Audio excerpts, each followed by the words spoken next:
Tēnā koutou katoa, nei anō te mihi kia koutou I tēnei ata, nau mai hara mai, ki tēnei hui o tātou, kei roro I te tūnui o tēnei whare, te whare o te kaunihera taiao ki Waitaha, I roto I te rohi o nai tua huriri, nau mai hara mai, tauti mai, tēnā koutou. Ka hoa atu te rākau kia Councillor Burns mo te karakia timatanga, tēnā koe. Kia ora. Whakataka tahau ki te uru, whakataka tahau ki te taonga. Ke mā kina ki uta, ki mā taratara ki tai. Ihi aki ana. Ki atakura, ki teo, ki huka, ki hauhiu, ki hei mauri ora. Tēnā koe, Greg. Kia ora, everybody, and welcome to this meeting. Let me just find out what number it is. It's the 564th meeting of Environment Canterbury. So welcome everybody. Welcome to our councillors, our staff, and also those in the public gallery here to attend the meeting, but also to give their thoughts. So welcome and thank you. First up, we've got our apologies. I know that we have one from Chair Scott, of course, who's in Wellington on business. Young Cranwell, or Councillor Cranwell, who's also away. And have we got Paul online? Not sure if he's joined yet. Councillor Diche? Maybe not. So he'll be an apology at the moment unless he joins. All good, and everyone else is here. So we've got a quorum. That's great. Are there any conflicts of interest for items on today's agenda? No, haven't received any notice about that. Thank you. And of course, we do have a public forum, couple of public forum items today. So first up, we've got Dr. Doug Rankin. So kia ora, Doug, you can come to the table. Welcome, Doug, to the table. And thanks, Doug. We've received your presentation. I think we can bring that up now. Oh, true. Yep. All good. We're on page 4 of the agenda. Thanks, Claire.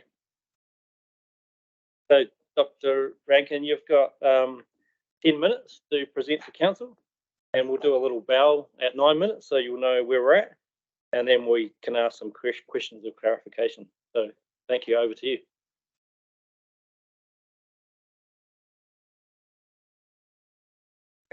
Oh, push. Sorry, thank you, Mr. Chairman. Mr. Chairman, councillors, good morning to you all. My name is Doug Rankin. I'm a ratepayer in Craycroft, and I've recently been writing some letters to the press about the state of Canterbury's freshwater environment and groundwater. I and other scientists have conducted research on the issue, and I'm here today to explain what the problem is and the size of it. I'm also here to answer questions that you might have. I want to see safe, clean water in Canterbury, which we can all drink without concerns around blue baby syndrome and colorectal cancer. Unfortunately, science shows us that we now have a serious problem with nitrate contamination in fresh water in Canterbury, which is a threat to our human, animal, and the region's environmental health.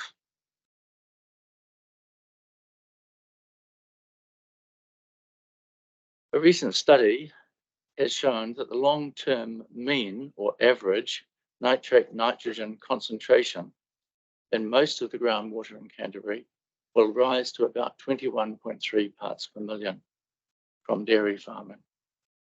The corresponding maximum level will be about 40 parts per million. The maximum acceptable nitrate in concentration allowed in drinking water in New Zealand in the drinking water standard and also in the World Health Organization standard is 11.3. So compare 11.3 with 40. This dairy farming is therefore rendering most of the groundwater in Canterbury completely undrinkable by increasing the maximum nitrate in concentration to about 4 times that permitted by the New Zealand drinking water standard, or by about 300%. This clearly shows how bad this situation really is. Who is going to provide safe drinking water to Canterbury. Fonterra, where will they get low nitrate water from? The latest national policy statement on fresh water requires that all fresh water is to meet a national bottom line median nitrate N concentration of 2.4 parts per million, and that councils have to have plans in place by 2024 showing how and what they're going to do to achieve this. This means the amount of nitrate N released from dairy farming in Canterbury needs to be reduced by about a massive 90%. If you want to restore and make freshwater environments and ecosystems healthy again for fish and mahinga kai and recreation, the median N nitrate concentration needs to be less than 0.24 parts per million, and a reduction of about 99% in the amount of nitrate N released from dairy farming across Canterbury is required. At this point, you will probably understand the massive reductions of nitrate from leaching required and the seriousness of the issue. You can't see it, you can't smell it, but it's there and building as we speak. How do we engage to sort out this problem?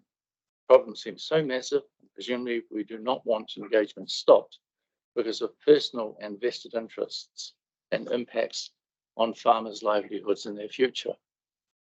Whatever is decided needs to be based on valid science so that any decisions made on ways to reduce nitrate release, such as reducing stock numbers, zero nitrate emission dairy farming, birdshed farming, are sound and will lead to clearly understood reductions. For this process to be successful, everyone in Canterbury needs to understand all the issues, and a lot of open and honest consultation and publicity needs to be undertaken to take people with you. The information and science presented here is part of that process. I do not have the time to talk about what solutions might exist. It is clear that any decisions and actions taken to make the 90 to 99% reductions in nitrate N release from dairy farming need to be very clear and transparent, and each action quantified to show exactly what reductions in nitrogen release will be expected and achieved. All of the actions need to be closely monitored so that we can confirm we are making a difference and to determine whether enough cumulative action has been taken to rectify the problems. Without such accounting and monitoring, we will never know if planned actions are working or achieving the reductions necessary. An example of this is what levels of nitrate reduction are expected from the many initiatives and changes to winter grazing Environment Canterbury has in train to address the seriously degraded state of the Ashburton Lakes, recently published and discussed in the press. Unless we can answer this question, we cannot be sure that any of the ECAN initiatives will reduce and fix nitrate leaching and environmental problems in that catchment. Managed aquifer recharge will not do it. There is not enough clean water available. In the past, the use of DDT on farms was stopped because of the environmental damage it caused and threats of residues to human health. Excessive nitrate is similarly causing damage to the environment and human health. It likewise needs to be stopped and controlled to protect our environment and human health. We must not exhaust science and do so at our peril. It has a habit of coming back to bite us. At the beginning, I said what I want. What do you want for Canterbury's freshwater environment in the future? Thank you. Well, Dr. Rankin, thank you for that. Are there any questions of clarification that people want to ask of Dr. Rankin? Yeah, Councillor Burns. Kia ora, and thank you very much. I read that with a lot of interest. So my clarification is saying at present we have a 1.2 million dairy herd population within Canterbury. I believe it's 25 litres per average per day for urine. It's about 30 million litres per week, per day, sorry, and goes on. Just to clarify, you were saying that we need to reduce the level of the dairy herd in Canterbury to have an impact on the future quality of water. That is one way of doing it. There are other alternatives, however, such as dairy farming, permitting dairy farming, which does not release those quantities of nitrate. The problem is the quantities of nitrate which are being released by the dairy farming as it's currently being practiced and has been currently permitted. So whatever changes can be instituted to alter that, it may be that you can turn around and say, right, well, the simple solution is 9 out of every 10 dairy farms have to shut, because that's what it equates to. And that may be a solution. On the other hand, if you want to have a healthy environment, you might need to say 99 out of 100 dairy farms have to shut, if they're going to just continue doing what they're currently doing. If you change, however, what they're currently doing and significantly alter the amount of nitrate that they are discharging, and there may be good ways of doing that, then that changes the complexion of things. And it may mean that not as much dairy farming needs to be stopped, but definitely their practices, if you want to meet the NPS, they clearly have to change significantly, or the numbers. Sorry. So one of those might be to limit or remove the use of synthetic fertilizers. I'm not an expert in these areas, but my understanding that that may help, but it may not be enough of a solution, because the key problem really is that these animals are urinating onto pasture directly, and the bulk of the nitrate which is causing the problems comes from that urination onto land. Excessive use of fertilizer, yes, if more than is necessary and is supporting crop growth and grass growth is being used, then reducing that will help with reducing the problem. But the problem is very large. A 90% reduction in nutrient release is enormous. Thank you. Sir Robinson. Thank you very much for your talk this morning. With regards to the topical application of synthetic nitrogen fertilizer, from what I understand, if that is reduced right down to a low level of like a 90% reduction, that also reduces the output of the animal, both in urine and both in nitrogen quantity within that urine, like a reduction from litres per animal in the teens down to around like 2 to 4 litres per animal by reducing the topical use of nitrogen, because the effect on their kidneys and such, is better for the animal. I'm just wondering if you are aware of that particular research as well, that shows that synthetic nitrogen fertilizer use reduction also equates to a healthier animal and less output. I'm not intimately familiar with that. All I would comment is that just simply reducing the nitrogen fertilizer inputs onto farms is not enough to fix this issue. You actually have to have a significant reduction in the amount of nitrate which is being leached into groundwater, and if a significant amount of that still comes from the animals, even though you've reduced the fertilizer input, that's still going to mean you've got a massive problem in front of you. You need to do a lot more than just address reducing fertilizer use, in my view. Councillor Southwood. Yeah, well, 2 things. One, you mentioned something you said zero nitrate emissions dairy farming, and I'm just wondering, is that something that it's a hypothetical, or is that something that's, I've not heard of that? Is that something specific? Is it like a closed system, or is that just hypothetical?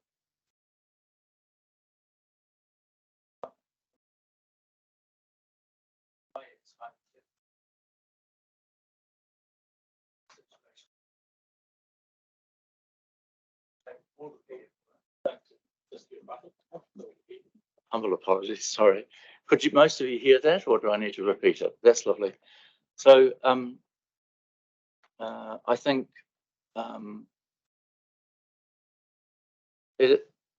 although it might sound hypothetical, I think it's starting to become a real answer. It's starting to change people's thinking around what you can do.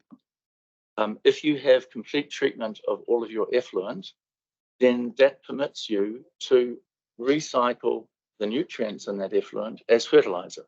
So it means you can reduce your fertilizer use as well.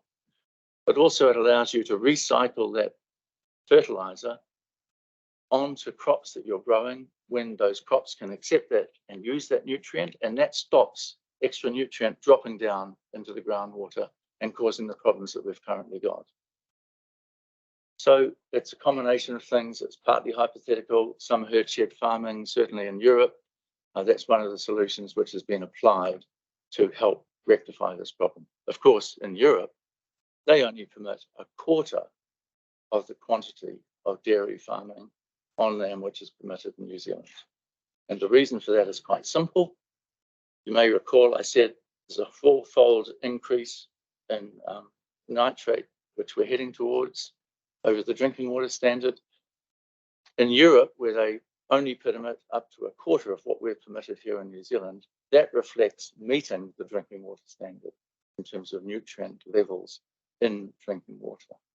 And so there's a self-consistent set of data which sits behind what I've presented to you today, which hopefully will give you a little bit more understanding of just where some of those numbers have come from, why they seem so alarmingly high, and they are alarmingly high. And it just shows the mistake which has been made in permitting such a thing to occur in the first place, even though people, it's all a bit of a mess and a bit sad to see, to be honest. And in terms of that concentration, that 21 that you mentioned, or 24, have you got a sense of what the time, I mean, you've assessed this, and then so in your work and research, what time frame are you talking about? When, how long until that's, you said it would be averaged across Canterbury at that sort of level, like how long into the future are you talking about here? I haven't read any of the recent data. There was a recent report, I think, to a meeting around lag times and when the mail on the post was finally going to come to fruition. I do know that in some sectors, like in the Christchurch deep aquifers, it's going to take 1,000 years or something before one of the most eastern aquifers, I think, would be finally at equilibrium with the nutrient levels, which won't be as high as 21, but they're still going to be up elevated. So I don't know if it's really that relevant to the issue, because we know that this is coming. We've seen signs of it coming.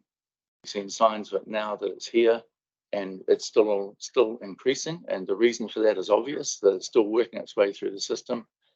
So that doesn't really obviate us and shouldn't influence us in terms of not making a decision, for example, to act on this right now. Now you know. The purpose of my coming to this meeting was to make sure that all of you understood what's in front of you. Because if you are going to act on behalf of our community, which you're required to do, and the RMA, then once you know about a problem, and a serious one at that, you are obliged to actually attend to it and hopefully fix it. So hopefully this information can be passed on to those planners who are involved in looking at the plan changes. And I sincerely hope that they do adopt the strong stance of making sure that anything which is proposed in the plan will have alongside it evidence to justify the decision to say that this will help fix the problem. Because there are plenty of suggestions out there which may never fix anything, because they're only suggestions, they're concepts, they're not proven things. Many of the things which I've seen proposed, you can't actually adopt to, for example, influence what happens to groundwater with nutrient, for example, spread onto land and dropped into groundwater. There are certain things you can't control. So even though there might be technologies to reduce nitrate, for example, in river systems, are they scalable? Can they cope with a very, very large quantity of water which is discharged in a river, or are they just sort of hopeful things, and how anyhow can they be used to influence or help with groundwater. That's not to say that people can't come up with treatments, but I think one has to be very careful, and it's a far easier solution to deal with things at the front end than it is at the back end. Who is going to meet the cost of any back end solutions to this issue? And normally the polluter pays. Is the polluter going to pay in this case? And I don't know what the answer to that. They're very difficult conversations to be had, but I think honesty and openness and total widespread engagement with the community is really important, because for farmers who are at the front end of these things, these are very confronting issues. If they actually know that the end game is going to be so and so, they can then say, well, oh dear, well, I don't really want that. So what can we do to change it? You can start to influence the conversation, perhaps, when they know fully what's in front of them. I feel at the moment that many farmers I've spoken to, they haven't got a clue. And they think that the current things in train are looking after things, but clearly with this data, they're not. Thank you, Dr. Rankin. Hey, thank you for coming to our meeting and providing us with your research and your information that you've done. There's no doubt that nitrate concentrations in our groundwater is an issue. It is a challenge that this council has to deal with, as you know, and under the law, under the NPS for freshwater 2020, the 2.4 milligrams has been put as the challenge, the current challenge that we have to meet. So that's what we're in the process of doing. You'll know that. So that's what our team, our staff, and us councillors are working with. We have to work with the community, of course, as well, and Ngāi Tahu is mana whenua. So that is the process we're in at the moment. We've got our RPS, which is the start of that process. And then beyond that, our freshwater plans will be done to meet those targets. The community will tell us whether 2.4 is enough. That's the process that will be put out. And that's what will, in the challenge of how landowners and resource users meet that challenge will then have to be looked at as well. And we'll be working on that alongside everyone as well. So that's the challenge that we do have. So thank you for bringing the information that you have done, your hard work. So I really appreciate that. Thank you. Thank you for the questions from councillors. So kia ora, Dr. Rankin. Oh, got it. Sorry, before you leave, we've got a resolution to put to the table. Our resolution is that the council receives the public forum from Dr. Doug Rankin regarding agenda item 4.1 on the public forum, and provides a reply to Dr. Doug Rankin as soon as practical. Mover, Councillor Burns, seconder, Councillor Robinson. All those in favour, please say aye. Any against? No, carried. Thank you. Kia ora. Thank you, Doug. Next up, we have a petition, and we've got Maria Lowe is presenting this petition to council called Stop the Landfill. So Maria, please come to the table. Thank you for coming along. So you may speak to your petition. You've got 5 minutes to do this. We'll ring a bell again at the 4-minute mark, and then you can provide the petition to us. So thank you. Good morning. Yeah, I'm Maria Lowe. I am a resident up at Oxford. I've lived up there since 2005. As a resident up there, we only found out just before Christmas about this landfill wanting to sneak through without any public knowledge. As soon as it hit one of our forums on the local chit chat page, it sort of blew up. I've been going right through the hearings as it does at the moment. He's wanting to put toxic waste and other hazardous waste material. So we're talking asbestos, radioactive chemicals. He's talking about 4 million cubic meters, which tallies up to 100 million cubic meters in a year. they haven't taken into account that we can get up to 200 km/h winds.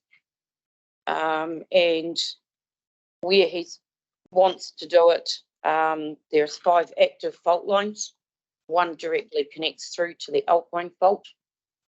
There's 3 that run from there and come underneath Oxford themselves. And yeah, we just decided that we would do a petition just to see how many signatures we could get for it. We ended up by getting 728 signatures from the community.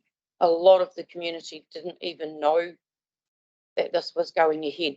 So it's actually quite scary. And yeah, we just don't want it in our backyard pretty much. Claudia, thank you so much for bringing your petition to us. We know that there's a current active hearing in relation to this. So we're not able to get into the details of it. That's with that hearing body. But I just wanted to thank you for bringing your petition, and I'm going to come and receive it from you if that's okay. Kia ora. Cool. We'll carry on. Thank you so much for Dr. Doug Rankin and Maria. Thank you for presenting that to us. Our next item is extraordinary and urgent business. There is none that I'm aware of. And notices of motion after that. There's none of those either. I haven't received any notices of motion. We'll move on to item 7, which is page 7 in your agenda. And that is our unconfirmed council minutes from the 21st of June. So has any councillor got any matters in relation to the minutes that they wanted to raise? No, all good. So we'll put the recommendation then. That is that the council confirms the minutes from the council meeting held on the 12th of June 2023. This was our annual plan consideration. Do I have a mover for that? Councillor Edge, seconder, Councillor East. Is there any discussion that we want to have on that? No. All those in favour, please say aye. Any against? Carried. Thank you. We'll move to, okay, this is quite a big chunk. Move to 8.1, I believe it is. Our first report item is council resolution status report. So this is July 2023. It's on page 76 of your agenda. Catherine, would you like to come to the table, please?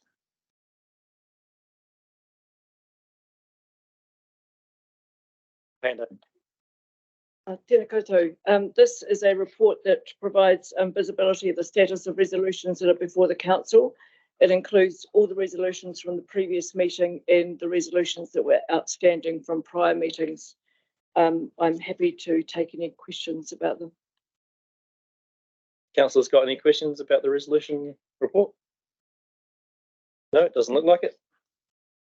You may leave the table. Thank you. So we'll put the resolution up on the screen. So the resolution is that the council notes the status of the previous resolution provided to council in the council resolution status report July 2023. Do I have a mover? Councillor Ward. Seconder, Councillor Mackay. Thank you. Any discussion? No. All those in favour, please say aye. Any against? Carried. Thank you. Oh, 8.2. This is on page 90 of your agenda, and this is the navigation safety bylaw amendment. I'm going to ask David Peter O'Connell to come to the table. Oh, Ian. Oh, sorry, Jess. Sorry, different to what's here. All good. Sorry.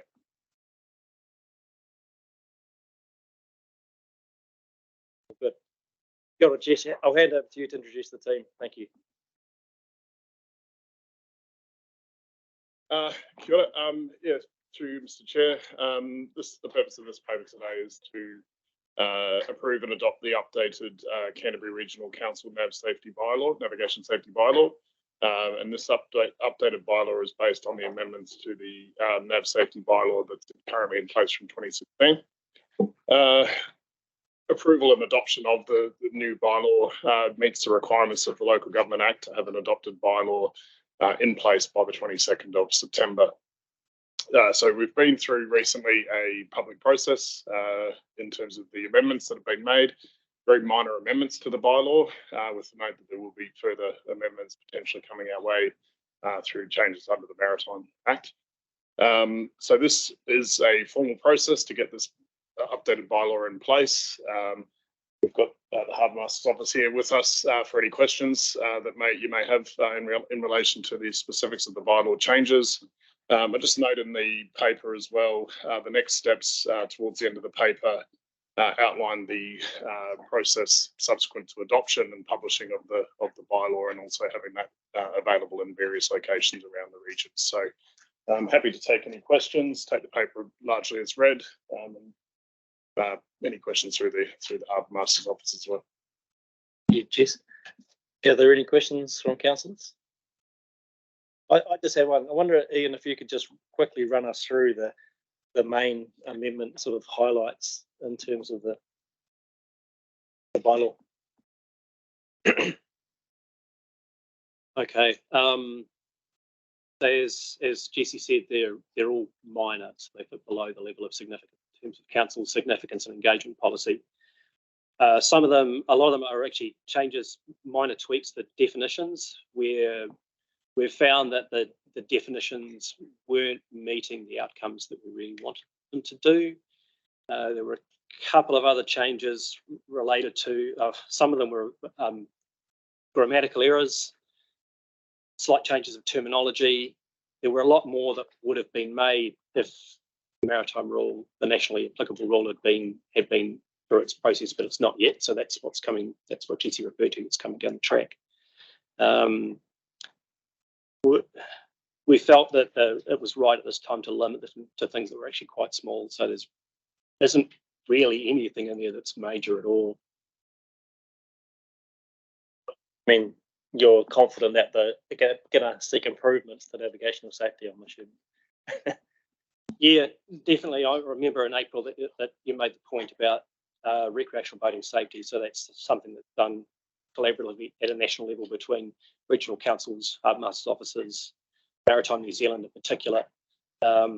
There's a very high level of consensus about what we would like to see happen in that space.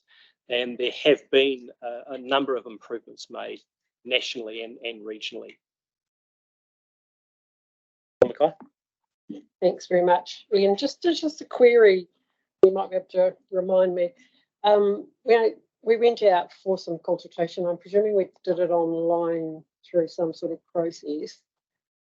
And we only had two people that felt a need to obviously provide some feedback. Was there much cost involved in getting that feedback? I know that we have a statutory process that we had to follow, but is that what you would have expected? I mean, I just thought we've gone through this process and only got two people provide feedback. Doesn't feel right to me. It was one member of the public in Maritime New Zealand. Maritime New Zealand's comment was essentially recognising that the proposed amendments are indeed very minor. And the comment from the member of the public was a specific one relating to his vessel in terms of a slight change to the definition of unseaworthy. We answered him and he was satisfied with the answer, and that was it. We were surprised, to be honest, at the lack of feedback in some ways, but not surprised in others. We're guessing that the public who would have seen this would have recognised that the level of amendments is genuinely low. Oh, cost, sorry. Yeah, quite minor. Councillor Mackay, any other questions? Councillor Boone? Kia ora, thank you. And this is, I probably already know the answer. Well, apparently that's good to be a lawyer to know the answer anyway. I'm not sure this is covered, but I'm looking through things like enforcement, and I'm looking at some of the rules around mooring and bits and pieces. With the issues around the things like Mediterranean fanworm over there, and I know there's been quite a lot of consultation and discussion and work with the likes of Biosecurity New Zealand? Is this the sort of thing that I would expect to see in this, or it's completely separate? No, the bylaw making powers of councils under the Maritime Transport Act are very defined to maritime safety only. Biosecurity is something that cannot be considered in that. It has to come through a different pathway. There may be some benefits to biosecurity if we were to, for example, remove a vessel from the water because it was unseaworthy, but the bylaw can't do that for that purpose. It can only be for a safety purpose. You've actually answered my next sort of amendment was exactly that, the power that you do have to be able to remove vessels. Thanks, Councillor Burns. Any other questions by Councillor McKenzie? Yeah, look, thank you. And I apologise, but I couldn't read all the detail on my computers at home, and so I've only really been able to look at the paper copy since I've come up here today. But and I know that this isn't an area that seems to have changed, but it's about the identifying boats. Does that apply to all boats? They have to have a specific identification of it. And I mean that's been a rule for quite a long time, has it? So that came in 2016 when this bylaw was first adopted. Similar rules are reasonably common around the rest of the country in regional bylaws. It's become increasingly so. It's one that might be useful to have as a national rule, but we're not there yet. But it does apply to everything. Even so, my habit is whitewater kayaking, and the bylaw requirement for that is I have to have contact details written on the inside of my boat somewhere. The purpose for that is if it's lost, you've got a starting point for a rescuer. Are you searching for a casualty, or are you searching for someone who's lost property? And so it serves a safety function in that, right down to that level. Just to follow up, so how is that? How are you enforcing that? And what just because my observation would be not many. A lot of boats probably don't have individual markings. A lot of sea boats do, but perhaps jet boats and kayaks and dinghies and other things probably don't. Have you got a process by which you're enforcing that, or trying to encourage people to comply? Yes, we do. We started off this very softly, encouraging and education. We had very little pushback from the public when it came through. The only real adverse commentary we did have was that it would be nice if it was national applied. That's feedback from the public, genuine feedback. What we've done over the years is slowly ramped up the level of education we take, and we've become a little firmer in the education. Something we've done quite recently is we've purchased a small vinyl printing machine, so if somebody arrives at a boat ramp and doesn't have ID on their boat, we can simply provide it to them. So we've been doing that around the region as we can. It's been very well received. As far as small craft goes, a lot of people in small boats would already do what we're asking them to anyway. And we've found that encouragement and education has been far more successful than attempting to take pointy end enforcement action. That's not how we roll, to be honest. The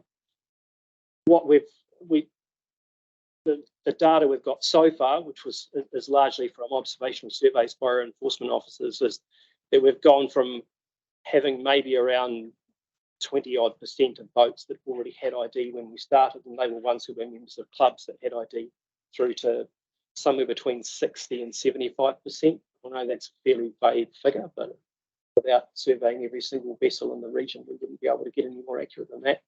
And it has been increasing every summer that we've looked at these things. It's making a difference, and people see the sense in it.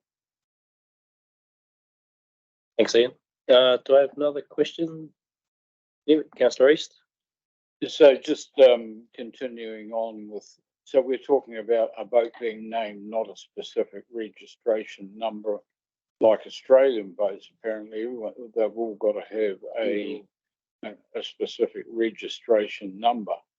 So you're talking about boats having a name on it. Not a name, a unique identifier. if we said name, then we could have 10 boats called Black Betty, and that wouldn't really help. I'm not trying to be flippant, it's just so the most common identifier for something like a trailer boat that we ask people to use is their trailer registration. It already exists, and it means that it's related to the person through a system that's already there. We didn't want to reinvent a wheel when there was something already available. As far as a registry goes, the cost and difficulty of doing that on a regional basis in a country like New Zealand would be prohibitive.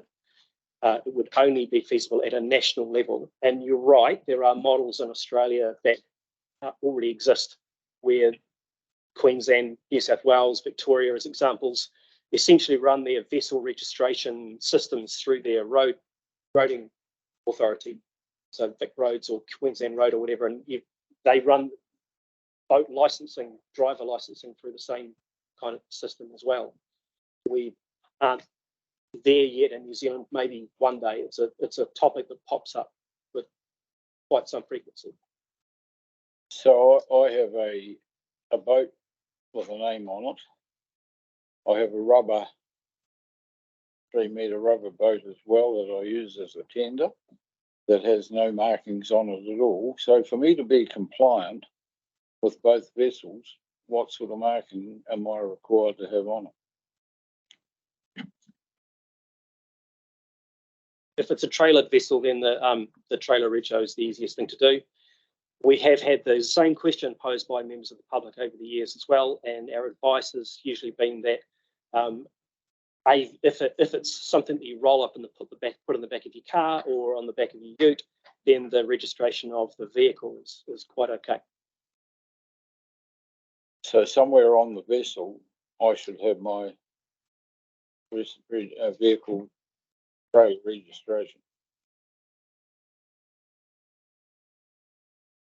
for my rubber boat as well. So I'd have two vessels with the same ID. Yes, you could. We've had the first time we were asked that question, it was from a company that rented jet skis, and they had a trailer that could carry 4 jet skis, and they said, so this means we'd have 4 jet skis with the same number.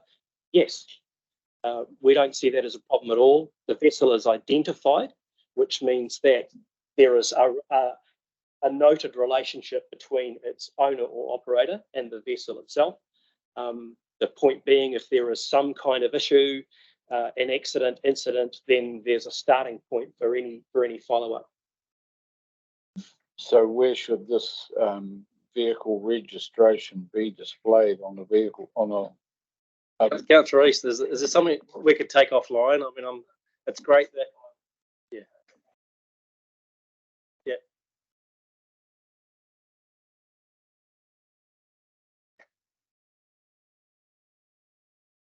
Yeah, well, we might be able to do a little bit of a demo with Councillor East and take some photos with him, putting the sticker on his boat. Anyway, thank you, Ian. We've got a question from Councillor Korako.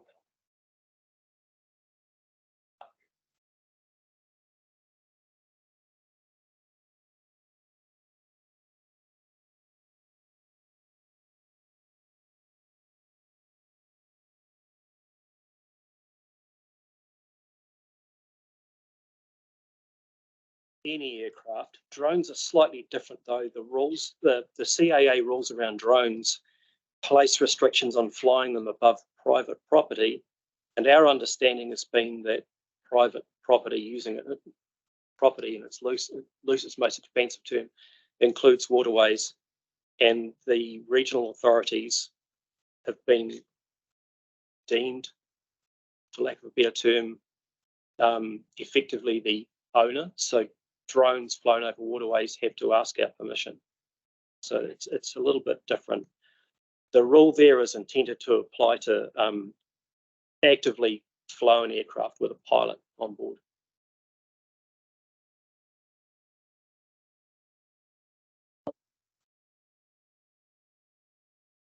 So what you're saying is that a drone is not an aircraft. And then the other part of this is that anyone, so come to the drone, anyone using a drone has to get permission. Okay, and so where is that? I mean, because I'm thinking about in Whakaropo, Littleton Harbour, for instance, there's actually a lot of videoing imagery, and they're using drones. SailGP, they use the big drone, and a number of others. So that's obviously not in here. Where do you find that? Yeah. So yeah, it's all in the CAA regs. We've made quite an effort in this not to duplicate anything. So the rules around drone flying exist in the civil aviation regulations for that. So we don't replicate them here. Otherwise, if the CAA regs are changed, then we've got something that's different, and that isn't good from a public compliance perspective. So we don't have anything about drones in here at all because it's not needed. It's already covered somewhere else. But the rules for aircraft that land on water exist because there are international regulations that apply to that. Effectively, as soon as a float plane touches the water, it's a boat. So that's why those rules exist. Thanks. Look, any other questions? Hey, really good questions. Thank you, everybody. I think you can step back from the table now. That's great. Thank you so much. So we've got 4 resolutions to put here in relation to this. You can see them on the screen there. I think we'll be happy to take them all together if I've got a mover for that. Councillor Davies and seconded by Councillor Swiggs. Do you want to speak to this at all, either of you? Anyone else want to speak to this?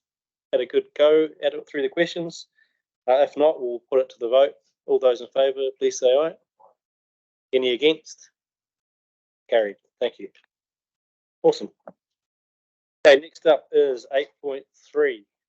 And we've got Cecilia to come to the table. This is on our strategic direction that we've been working on for the last few months. Awesome to see this come to the table. I'll hand it over to you, Cecilia. Thank you. Thank you, Chair, and kia ora koutou. Yeah, so the purpose of this item is to present the strategic direction 2023-26 for adoption by Council. The purpose of the strategic direction is to provide a high-level framework to articulate Council's vision, high-level aspirations and priorities to guide Council and staff in decision-making and conversations with the community. Over the last few months, Council have reviewed the existing strategic direction 2020 in the context of current and future trends and issues, including what's changed since the last strategic direction was developed in 2020. Council concluded 3 workshops that the strategic direction 2020 is largely still relevant and fit for purpose, but improvements could be made to some of the design and structure and wording just to have some outcome focus whilst retaining active language and increasing prominence of partnership through the principles, through headings and graphic design.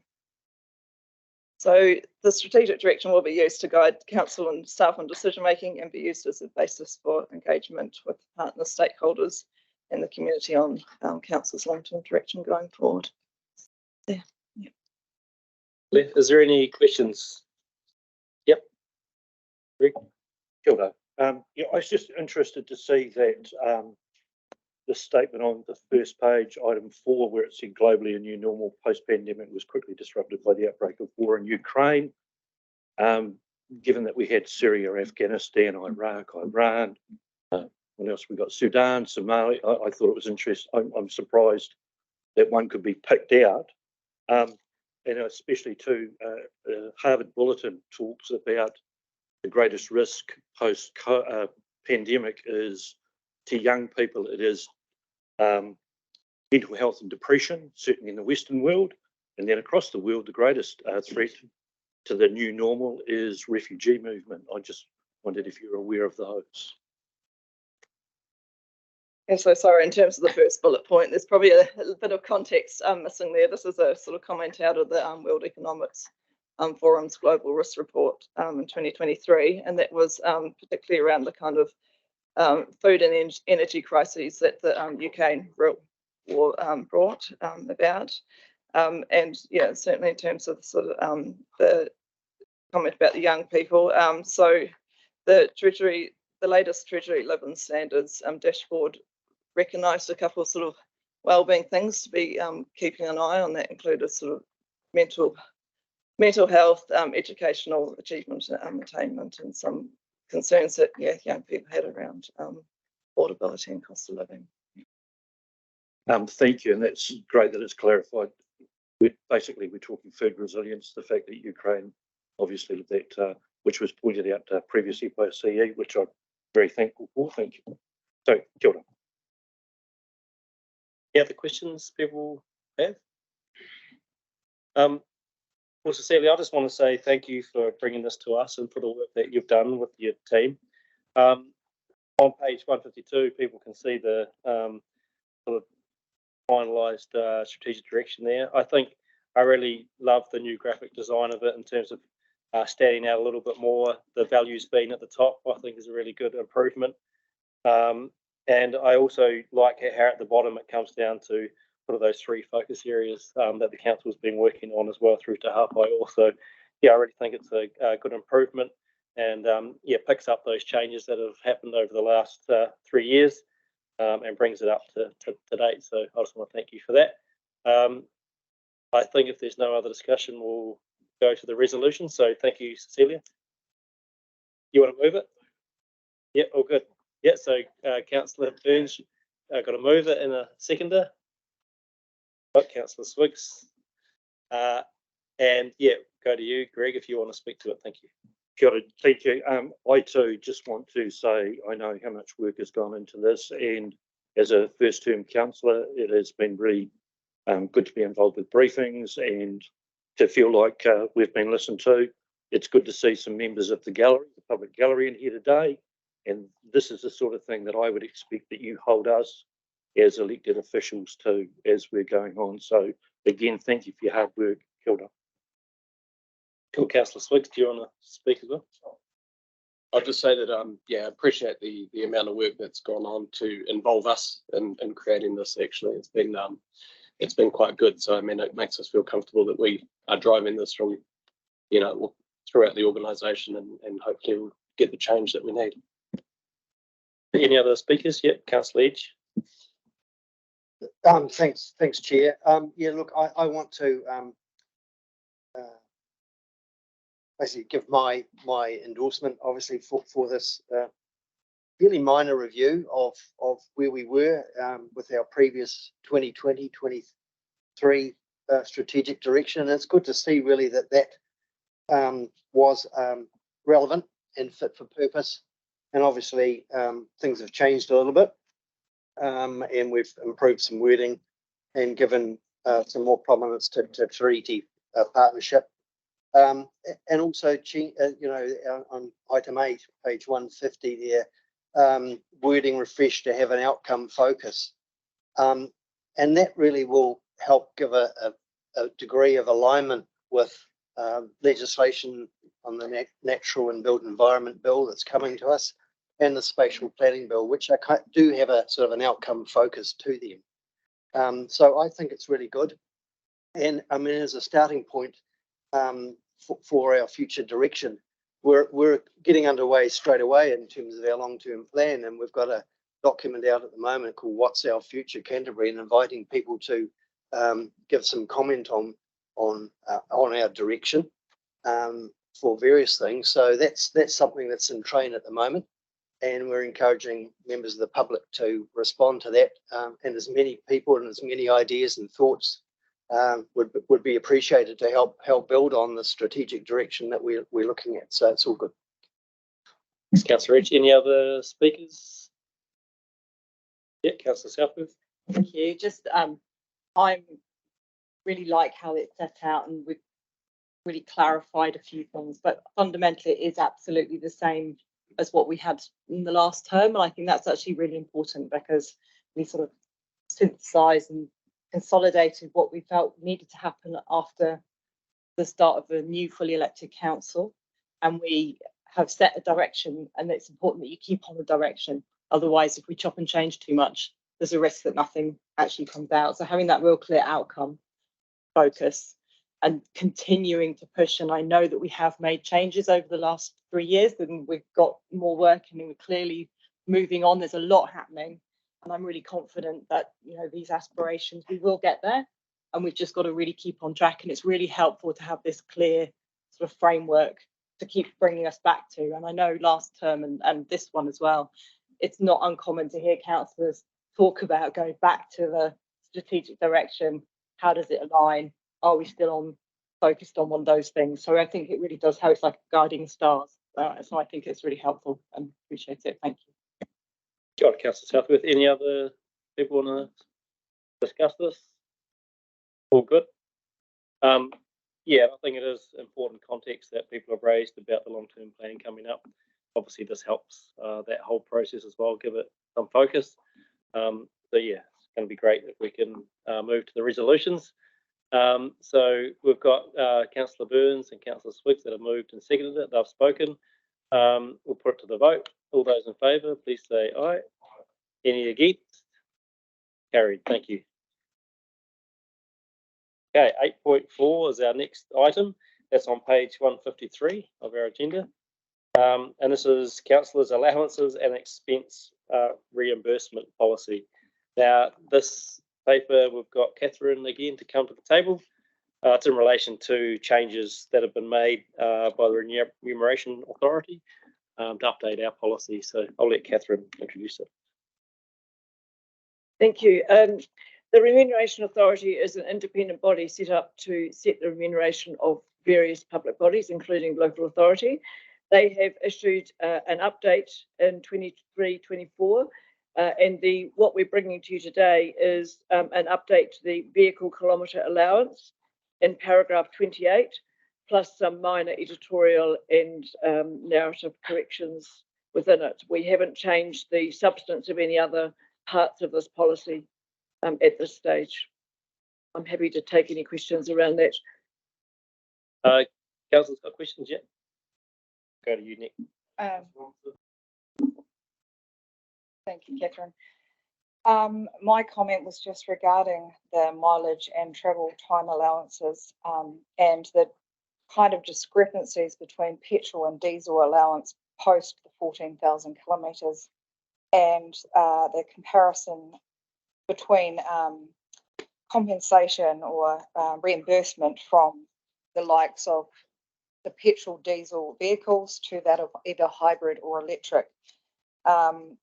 Yeah, it's just quite a big difference. It's like it doesn't give a councillor or it doesn't give an incentive to go either hybrid or electric in this sort of climate change situation where we're trying to reduce emissions. So I'm wondering if that could be remedied or and the second part of my question is with regards to incentive to bike to council or other related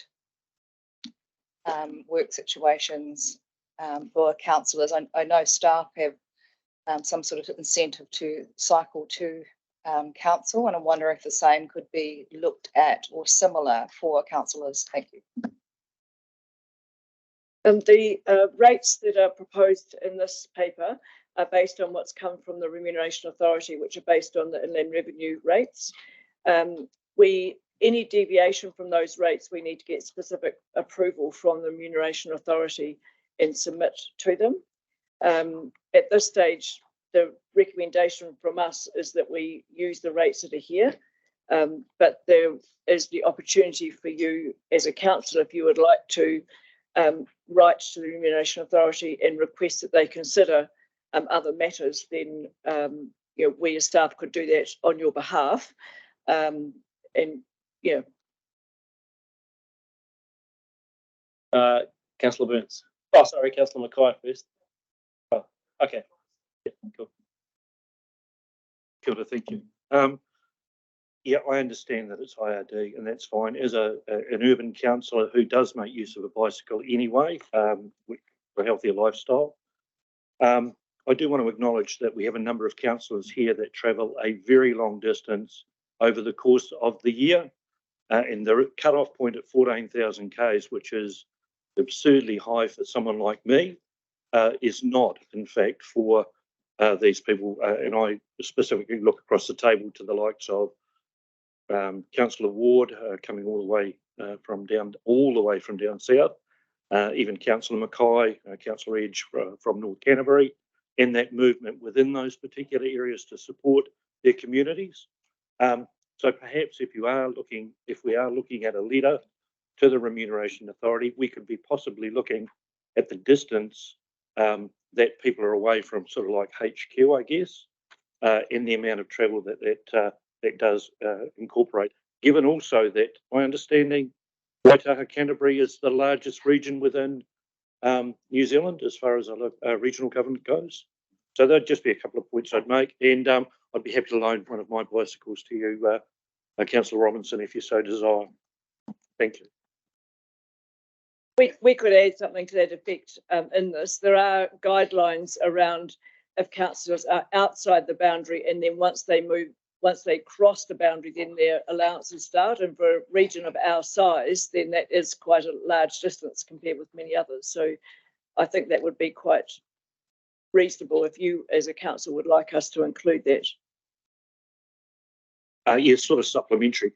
You've actually just, in my mind, that's probably the key way that you might want to write that up, in that I know we've discussed how, for example, we might rate different areas in regards to things like river resilience, so that people who live immediately next to the river might in fact be getting the best benefit, so pay slightly more in rating than people further away. And that might be the key on how you look at crossing those boundary lines. So, i.e. Central Christchurch, this is where I'm at. I have a major advantage as far as the costs incurred by me, which then, of course, becomes a cost to the ratepayer. So, yeah, well done, whether you knew to do that or not, Catherine. Kai next, yeah. Gotcha. Thanks very much. Catherine, I did ask this morning for clarity around point 32, so you might just want to repeat that for the record. But the other one, the second question I have, you want me to do it now or come back to it? Okay, is around the allowances, particularly for the mobile phone and the mobile phone service, because they're mentioned in point 41, and yet we've got another mobile phone service in 45, which suggests that the member is entitled to an option. So is there just an assumption that we normally would go to the allowance rather than the reimbursement of actual costs? I'll answer them separately. 32 is around, it says, for the sake of clarity, the member is not required to be a member of the committee or subcommittee to claim the mileage allowance. So probably best illustrated if I give you an example. For example, Audit, Finance and Risk is a committee with specified councillors on it, but all councillors are entitled to attend that meeting. And so any councillor could claim mileage to go to that meeting, whether they were a member of it or not. So it's just providing clarity around that. As far as the communication allowances go, you'll see at paragraph 41 that the way our policy is written talks about using your own mobile phone and using councillor own personal computer. And this is the layout of this is slightly different to the determination you may have noticed.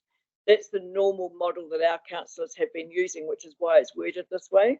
So you are entitled to also, if you use your own service, to receive that allowance. And we pay those once a year, which we paid in June, towards the end of June this year, with those allowances.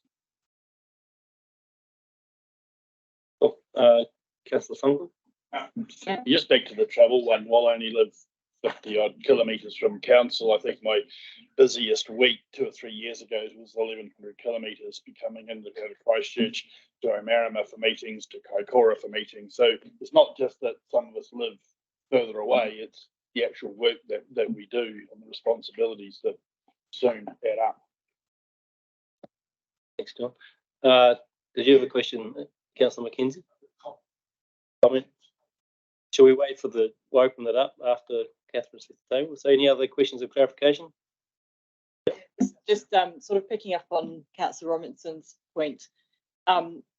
there's also car sharing, carpooling, which is a way of reducing carbon footprint. And I know back in the UK, our council I worked at in the UK had an allowance for passengers who were travelling together.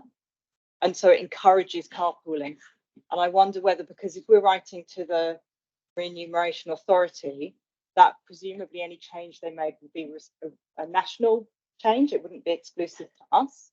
And so it might be worth us asking them to just have a look and see what's done elsewhere to encourage more low carbon options and look at it from that perspective rather than it being about us personally. What do we get? You know, I mean, I personally use the bus, walk, cycle as much as I can. I don't get reimbursed for my bus fares. That doesn't seem to sit in here at all. I just do that. And that's completely fine. And I don't have a problem with that personally, but it does in some ways, this is not encouraging people to take that option because there is no reimbursement. So for me, I would get reimbursement if I drove, I believe, in terms of petrol, but I don't get reimbursement for bus ticket. So, you know, it doesn't seem quite balanced if our focus should be on reducing emissions and encouraging people to do that. So if there's a mechanism at that national level that we could highlight and raise, I think that would be worthwhile. Right. Is it a question? Okay, well, let's wait. We'll do it when we go around the table. Okay, Ian, you can turn it into one. Where you go?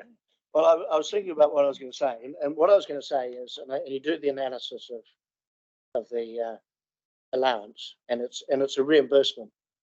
It's not designed to encourage you.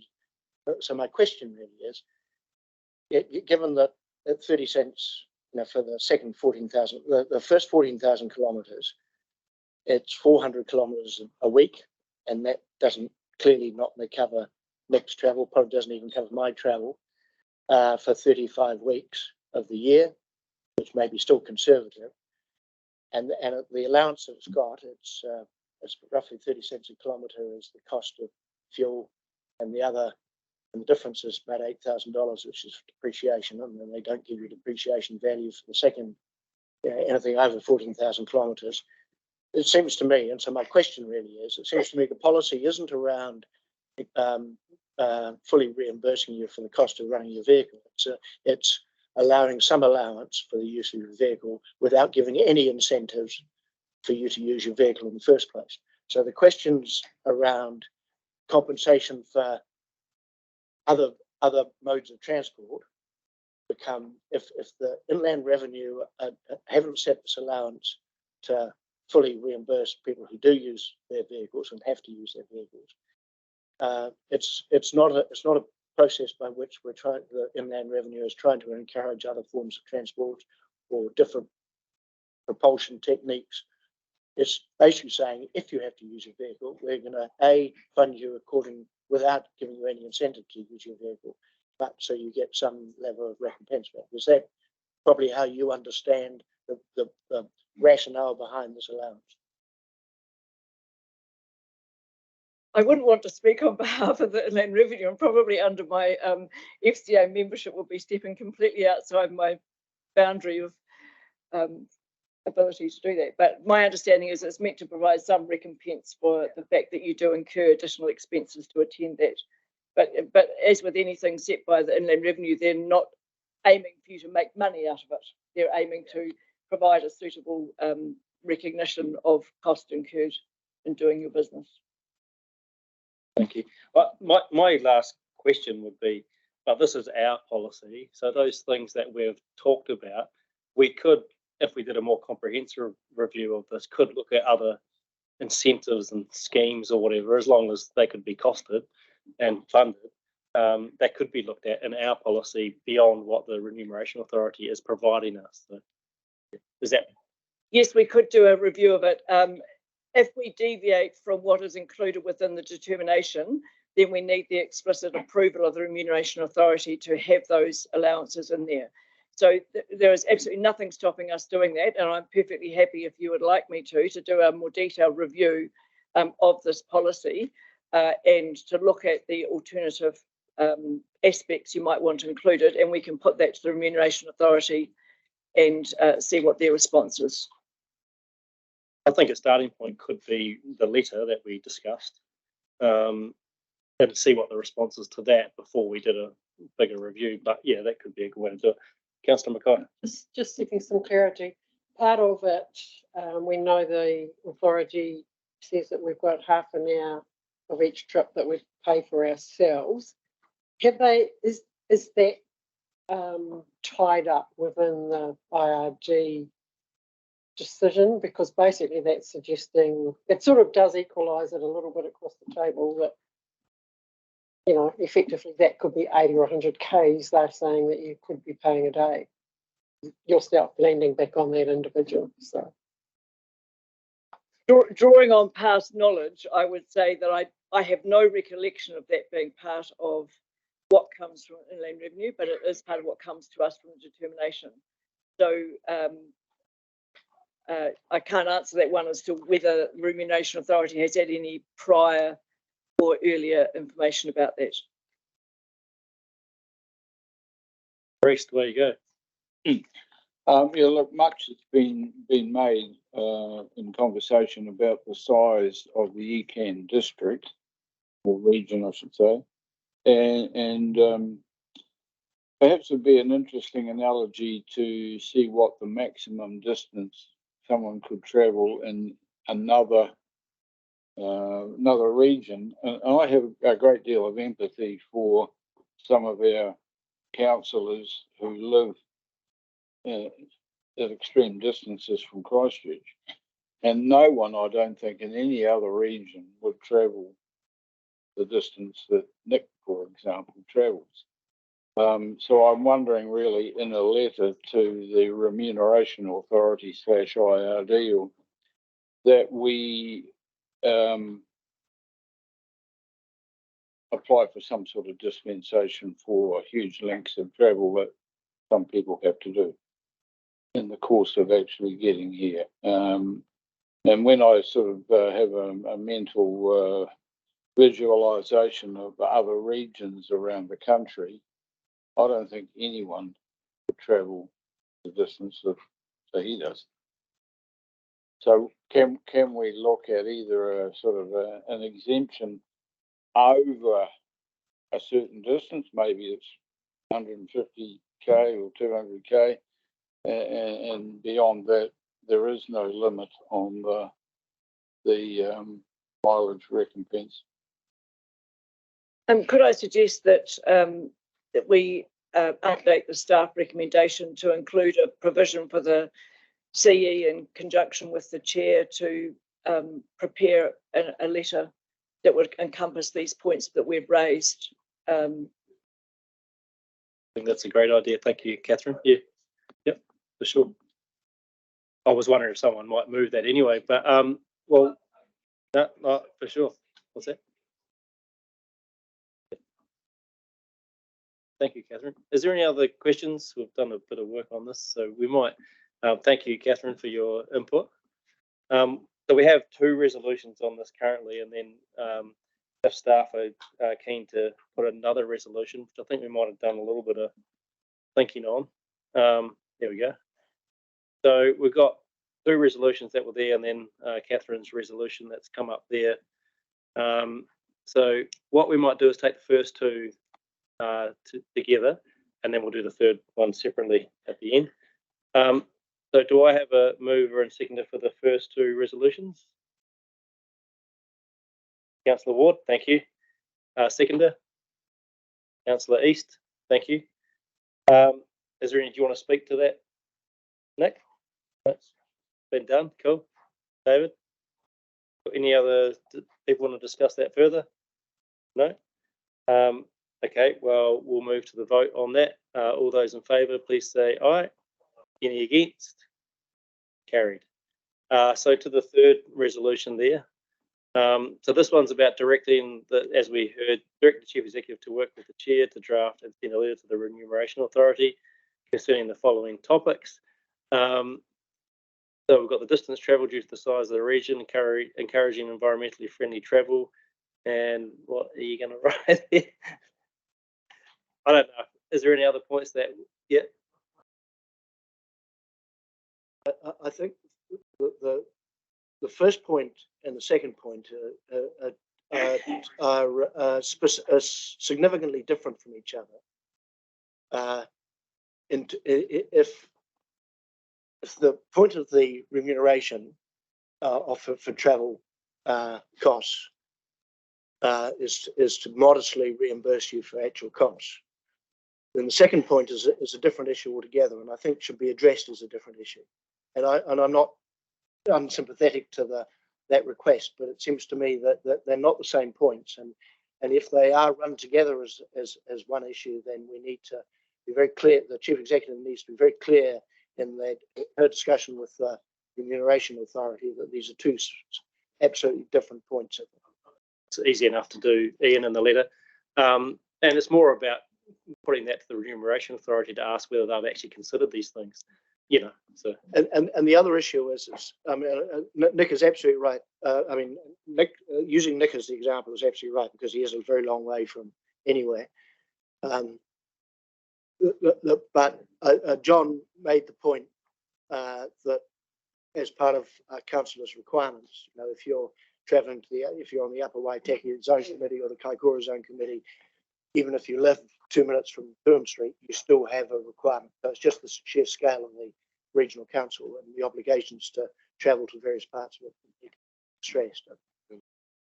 So I've got Councillor Edge, Councillor Robinson, Councillor Southworth, and Councillor Sunkel that wish to speak. So let's go. Chair, I was Is this debate or question? Chair, I was just wondering if we simplify that. Oh. We haven't got a vote yet. Let's debate. And then we can just debate it. So we'll vote it. Councillor, you got to second it? Councillor Edge? Okay, I do want to speak. Yeah, with regards to some of the wording of it, I was thinking encouraging low emissions travel. That might cover quite a few things. That includes like e-bus routes, the like.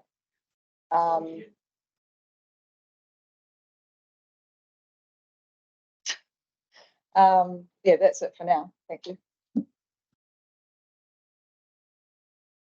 I was going to suggest we remove the bullet points and make it simple and just concerning perhaps issues as discussed in the discussion, and extract and allow staff to extract those, because there were a whole lot of things that were discussed and you'd have a lot more bullet points than that. But I think it's tricky to do that because then there's no clarity on what the thing. I think it's better to actually have the bullet points. And I think, look, if other things come up as part of the discussion, that's fine. But at least it covers these three things. So, yeah. In that case, you'd say among others, following topics among others.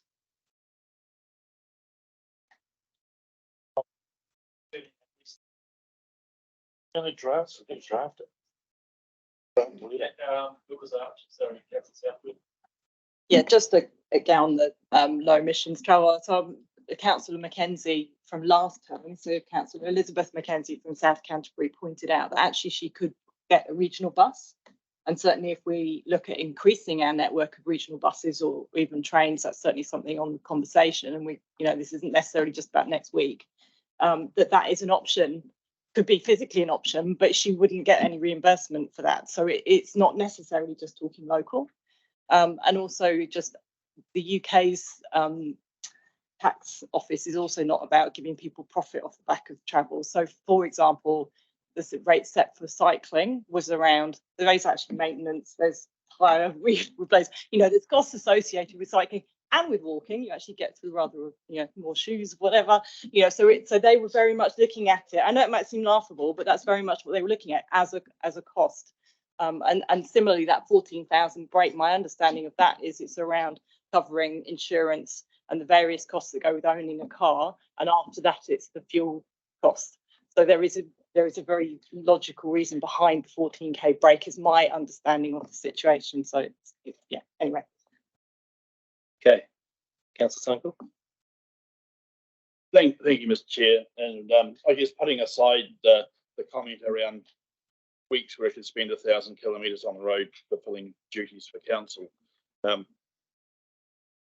I'm equally challenged by the fact that we here, in the provision of service, so we are serving our community and in the role that we take. So are we looking to be recompensed for every dime of expenditure that we spend out there, or do we also have, I guess, that community spirit, that ethos of serving our community? So I'm challenged by the two.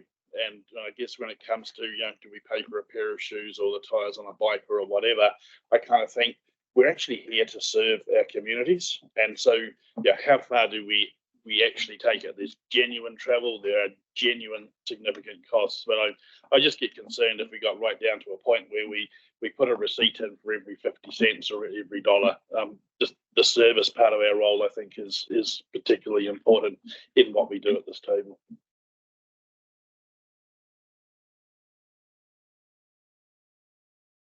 I just find something uncomfortable. We receive healthy remuneration and expenses, and there's a clear differentiation between inter-Christchurch territory travel and inter-regional travel. That's what this is about. The expenses are around people traveling from outside the city into the city for this work. We live within the city. We travel here just like everyone else in the city. We don't claim expenses. I don't think it's the place of councillors to politically request such matters, and it's not something we should be focusing on. I will not be supporting this amendment. Councillor Swiggs. I was just going to say I'm not going to support the amendment. I think for electric vehicles it costs about 6 cents per kilometre to run. From my experience, and you get paid for the first 14,000 kilometres 95 cents. I think that's a pretty damn good incentive in itself. And if you look at the remuneration, I mean, if you look at our policy, point 24 and 25 could simply be reworded to say other transport could include buses as well, which would cover the policy anyway. So I don't think this is necessary. Anyone else want to speak to this amendment? Councillor South. Just to say, I mean, I'm totally about trying to just encourage alternative forms of transport and recognising that different councillors are in very different situations. And actually our pay, it's certainly not bad, but it's not amazing. And if you're the primary breadwinner and we're contractors, so we don't get any pension allowance, we don't, there's other aspects. If you're the primary breadwinner, this is not a particularly attractive salary at this council, in fact. And I think we need to be very conscious of the fact if we're trying to attract a broad range of people to our table at a younger age group, it's great pay if you're already on a pension or you've got another business running.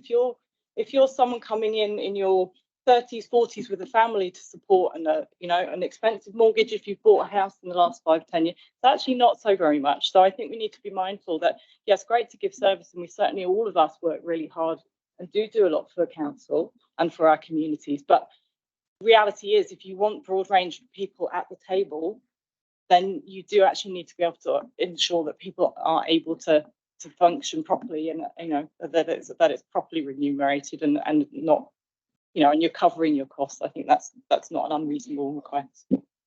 Thanks, Councillor Southwood. Anyone? Yeah, Councillor Wood. I feel a little bit embarrassed, this side of the room. I mean, part of me is this, I've been a farmer for 35 years and this is my turn to give something back to the community. But, if, rather than reimbursing people for expenses, we're probably better to maybe pay people a better salary to start with. And then we may not be having this discussion. It's just, and I mean, I'm definitely not going to buy it from Twizel. And I have done the bus thing once, and like 5.5 hours. I mean, that's a whole day. Like, and and the other thing I'd like to put out there, I mean, this is a real random $1 million question, but rather than coming here every week, would we not better come here 3 days every fortnight?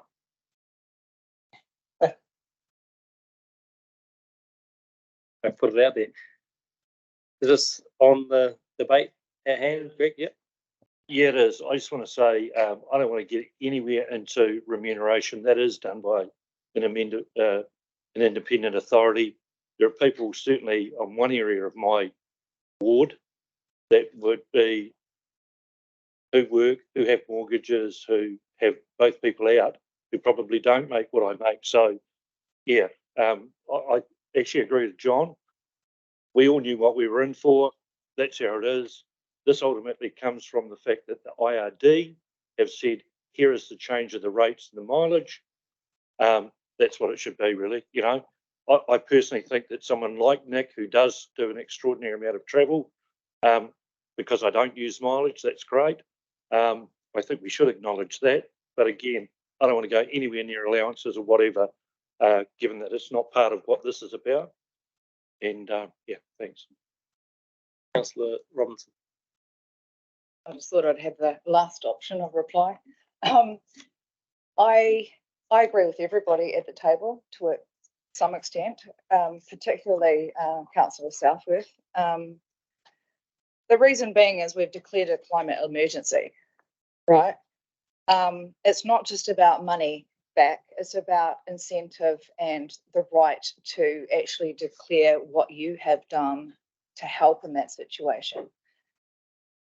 It's not just about receiving, like kilometre allowance, that's one thing, but to say that you have made a dedicated change for the climate and for the emissions situation, and some incentive at a council level or at a regional level to show that this is what we're embracing on paper and doing that based on paper.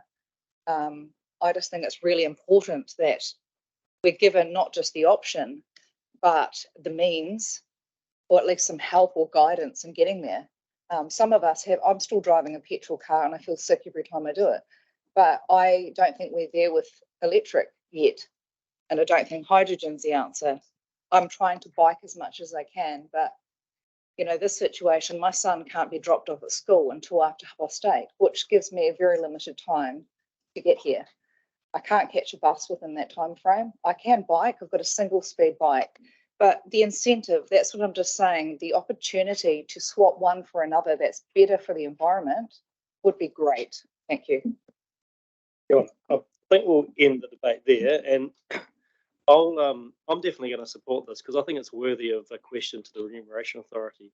About the size of our region and the travel that some have to do, as well as, like John said, in between with other committee commitments. And I also think it's worthy of a question around the low emissions travel. You know, to not even consider people that catch the bus, for example, and there's no remuneration for that at the moment. I think that's not fair. So I think it's worthy of a question. It's good for the Remuneration Authority to consider that and see what they say. And then obviously we can work at that later. But hey, we'll put it to the vote and then we'll see if this letter gets written or not. So all those in favour of this amendment, please say aye.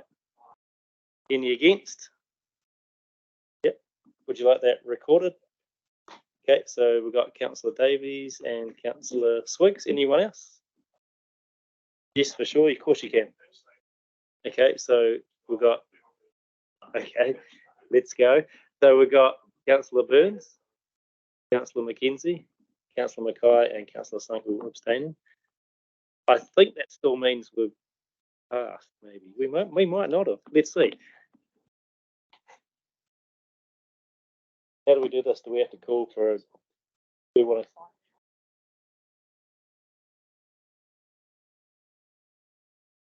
Still passes? Everyone happy? Motion carried. There you go. Well, thank you.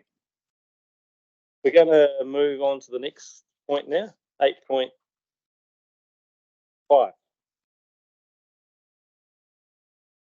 This is the Canterbury Climate Partnership Plan. We've got Jess to come to the table, but while Jess is coming forward, oh, sorry. Elena, is it Elena?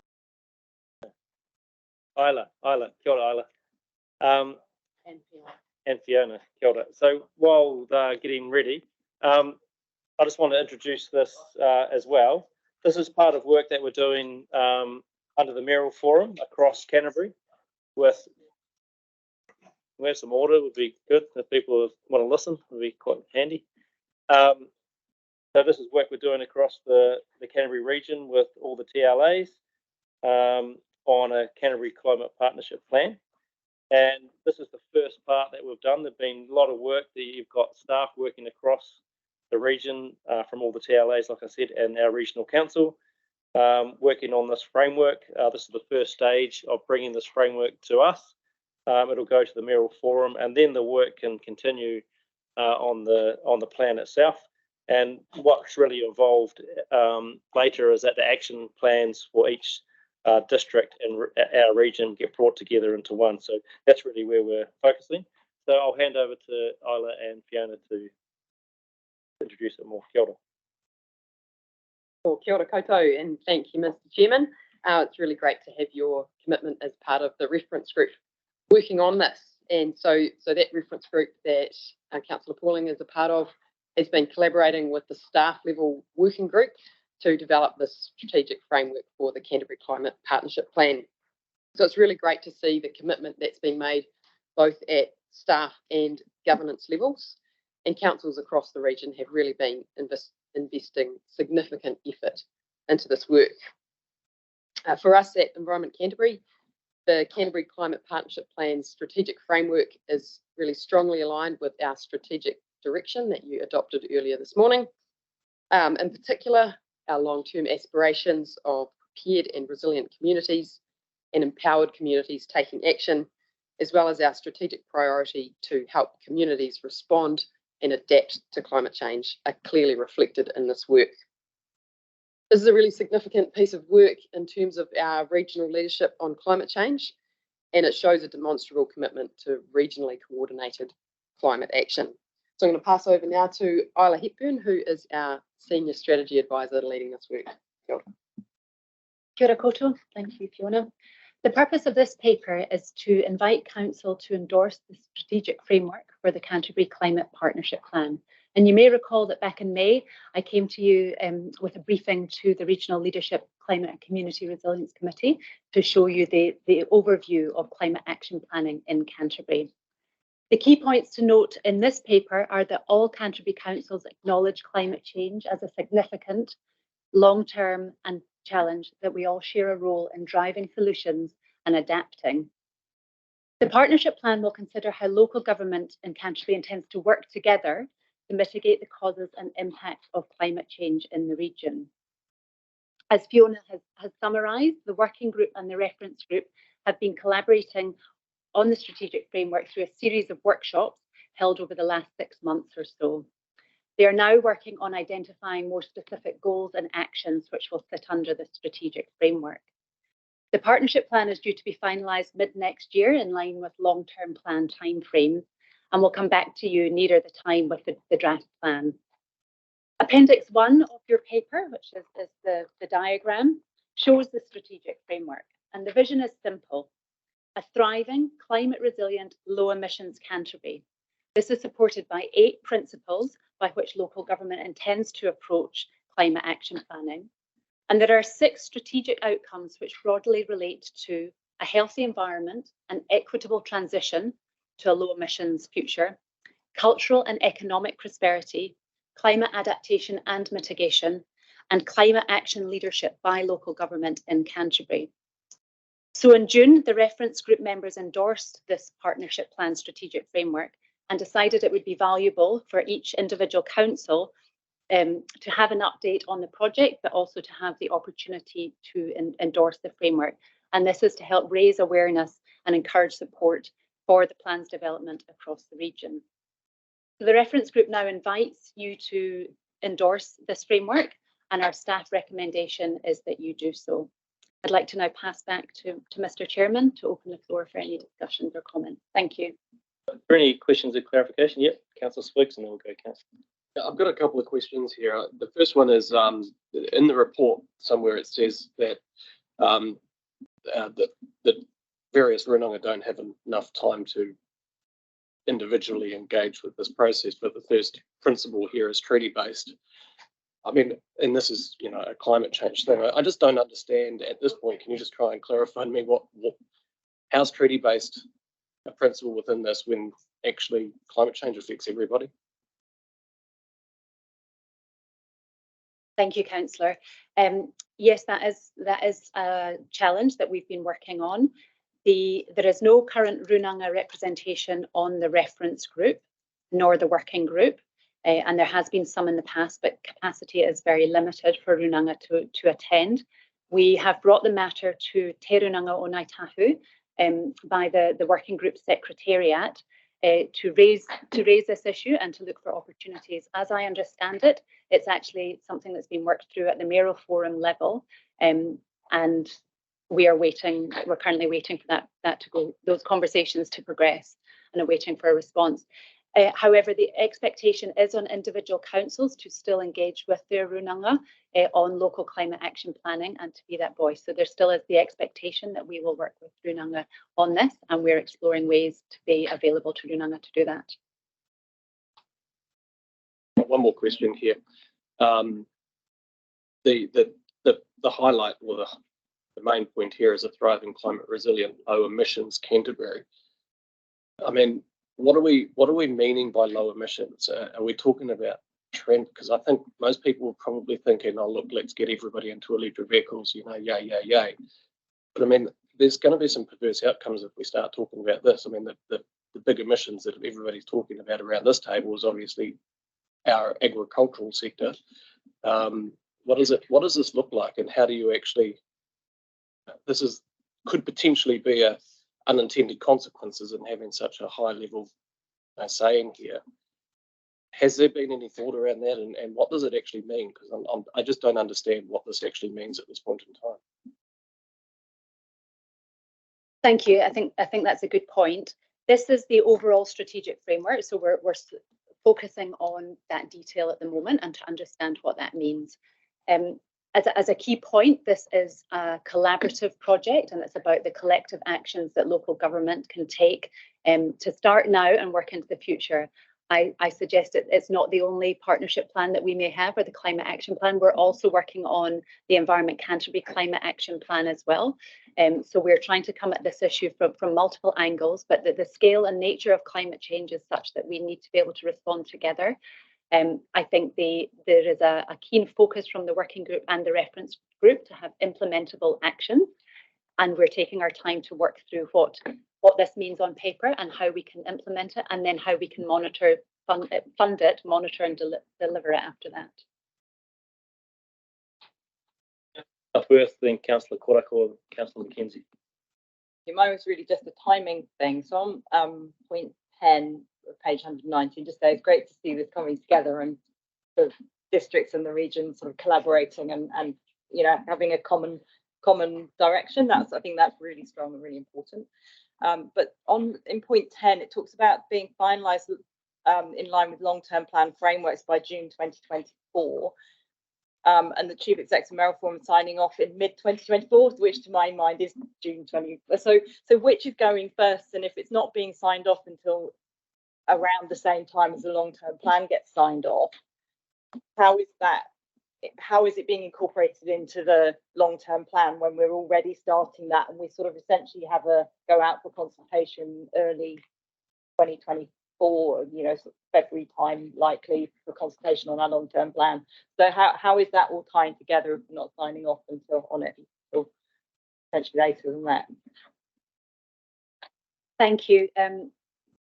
We could have maybe made that a bit clearer in the paper. So we are developing it in line with the long-term plan timeframes, and the original commitment was that the actions would be funded through council long-term plans. So we're working through these processes. Obviously, the timeframes are different around with each and every council, and they have different processes for producing their long-term plan as well. We are trying our best to accommodate and work with all those processes, so that the timeframe is mid-June 2024 for that approval by the mayors. Just to follow up then and check I'm understanding, because you talk about actions being funded through the long-term plan, and that makes sense. But what we've got here is sort of like the strategy. So the councils themselves will be, and I'll say this and then you can tell me if I'm right or wrong. So the councils themselves all independently are looking at what they're doing to achieve climate change action, which now you're sort of focusing in and looking at how it sits with these things that are now a draft version of what the priorities are. So what do they have that sits in that, and maybe see some gaps and come up with some more actions they might put into their long-term plan. And there's a degree of alignment because you're currently looking at what's happening and how it all interconnects. And then there'll be ongoing actions and things through the next 2, 3, 4 years and so on. Is that essentially how that's all happening? Yes, I think you've summarised it quite well. It's quite complex having this number of people collaborating on this plan and the nature of the challenge that we're facing. Councils will be producing their own climate actions as well, in varying degrees, and the opportunity to work together is that we can create greater action. So yeah, it's complex, and we're working with each individual council to understand how best to integrate this through existing local government processes. But I think a key part of our discussions is also about how we can set ourselves up for the future to tackle climate change together. So we've got a longer term view. This is sort of a question, not necessarily an answer, but one to say, yeah.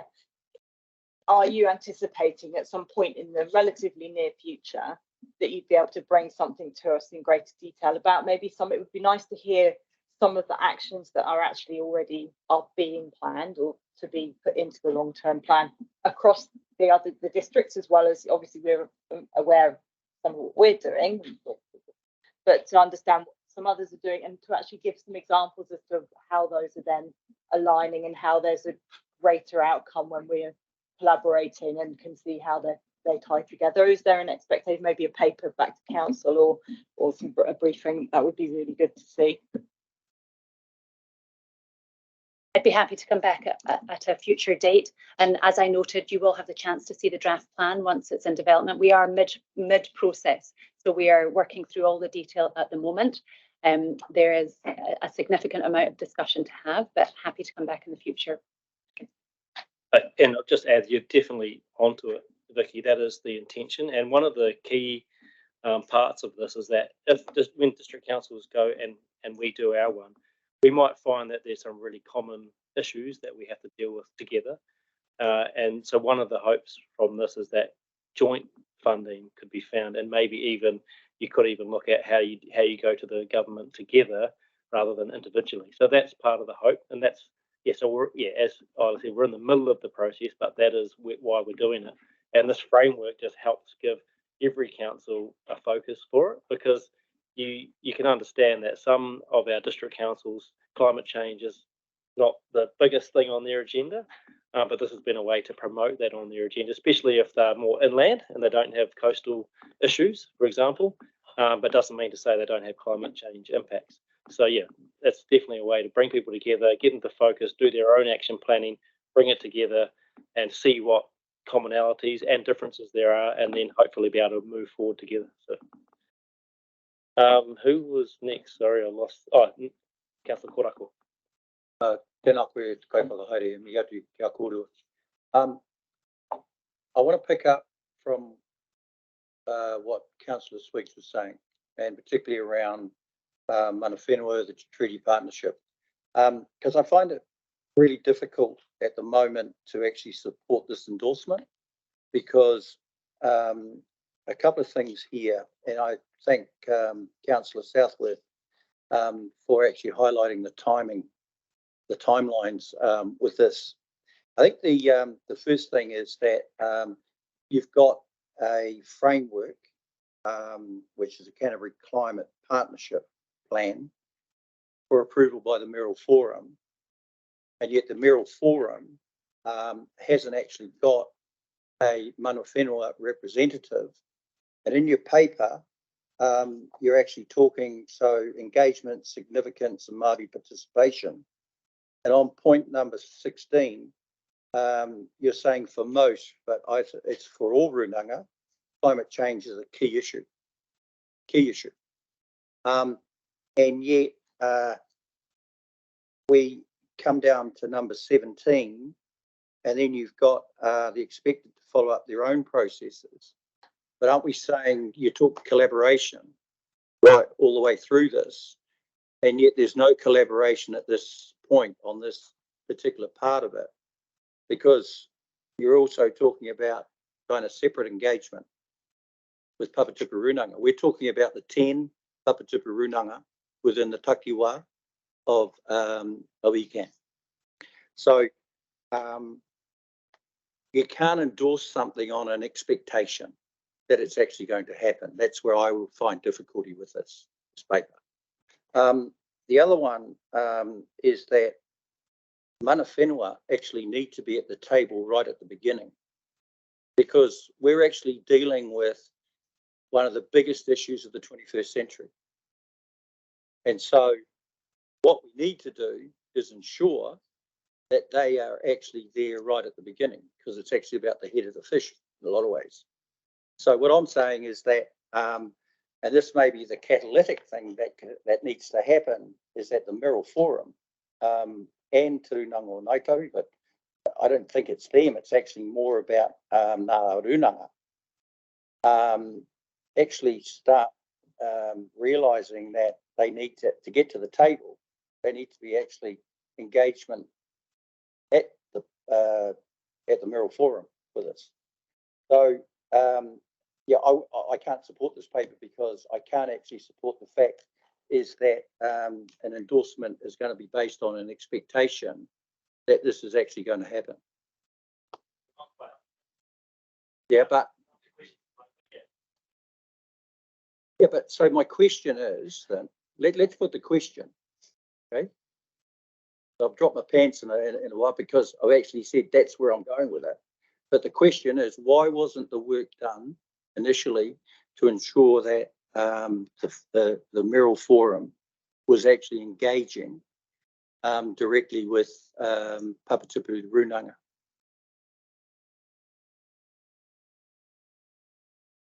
Kia ora. Thank you for your question and concern. It's certainly not for lack of trying to engage, and that has been through the Mirror Forum right at the beginning of this project. It's been a constant risk identified through this work, and we have been continuing to engage with Ngāi Tahu and asking for their support at the Mirror Forum level. So we'll continue to progress that, and if there's any support that can be offered from around this table, that would be gratefully received. I'd put it another way. What we can control for Environment Canterbury and our own action plan, because that's part of this, remember, we will do our job with our relationships that we have. So that's, I'd be assured about that.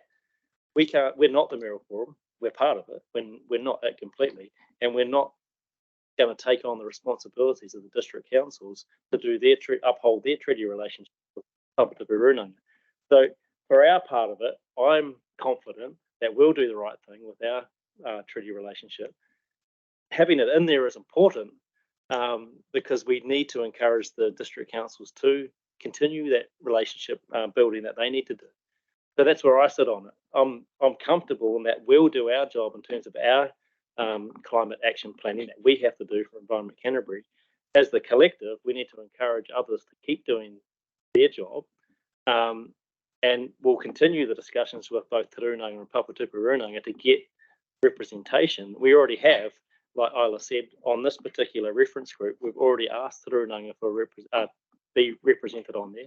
Hasn't happened yet, but we have tried. So we know there's capacity issues. We are going to keep trying, but I agree, it should be there from the start, but not there at the moment. But we have to continue with the work. We can't just stop there. So let me just come back and answer your question. First of all, I'm not asking you to be, or Environment Canterbury to be the agent for this. I'm not asking that at all. All I'm asking is the fact is that if there is an issue around Papatupu Rūnanga not responding to the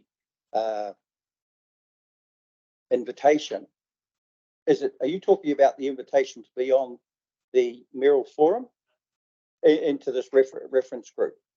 So maybe the cart's before the horse, then, do you think? So in not endorsing this today sends a strong message. It actually needs to be dealt with at the top, first of all, before you actually come down to having an endorsement on something that you're expecting to happen. Questions of clarification? Yep. Go to. Thank you. Look, I just have want some clarification on the word thriving. is that thriving in relation to, as previously stated by a number of the things that the Mayoral Forum have done based on economic development solely? I believe the working group and the reference group had a more holistic vision for thriving than that one alone. Could I get you to elaborate on that then, please? Thank you. In the course of our work, we haven't defined that term, but the nature of discussions has been about the local government responsibilities and the four well-beings, and taking into account environmental, social, cultural, and economic well-being as well, and seeking a thriving Canterbury across those well-being. So theoretically, we could have a very resilient economic development of Canterbury, continued agriculture, climate resilience, so we can build lots of more stop banks. We could have low emissions. We could have cattle eating seaweed, and that would define that vision. Really, it's just seems one of those catchy sort of phrases that everyone goes, "Oh, it'll be awesome." But I mean, given that council here were sacked because they were seen as a handbrake on economic development in Canterbury. Yeah, I just don't want to see another document done and nothing actually changes, given that we've just had a speaker this morning talk about the continued degradation of our water with nitrates, etc. I don't think you have to answer that, Isla. Councillor Burns. Alternative is to do nothing and not carry on with this work. So hey, if you want to do that, that's up to people around this table to make your vote. But for my mind, you want to support the work so that we actually get something down on paper and get some actions. That's the whole point of this, is to get actions down on paper, especially, like I said, with smaller councils that it's not on the front of their mind. So hey, make your own choice when we get to the vote. Has anyone got any other questions? Councillor Mackenzie. Thank you, Craig. Must be sitting too far away. I've got a couple of questions, and it revolves around objectives 5 and 6. And you might answer that the details still to be determined, but it seems to me, from all the discussion that this council's had and it's involving around the RPS and things about our climate change response, is there are 2 significant flaws in our strategy to date, and I just want to check to see if those flaws are embedded in the strategic framework, because one is that we're focusing on gross emissions rather than net emissions, and that's critical when you're talking about agricultural emissions. The second flaw seems to be that we are counting emissions at point of manufacture rather than at point of consumption.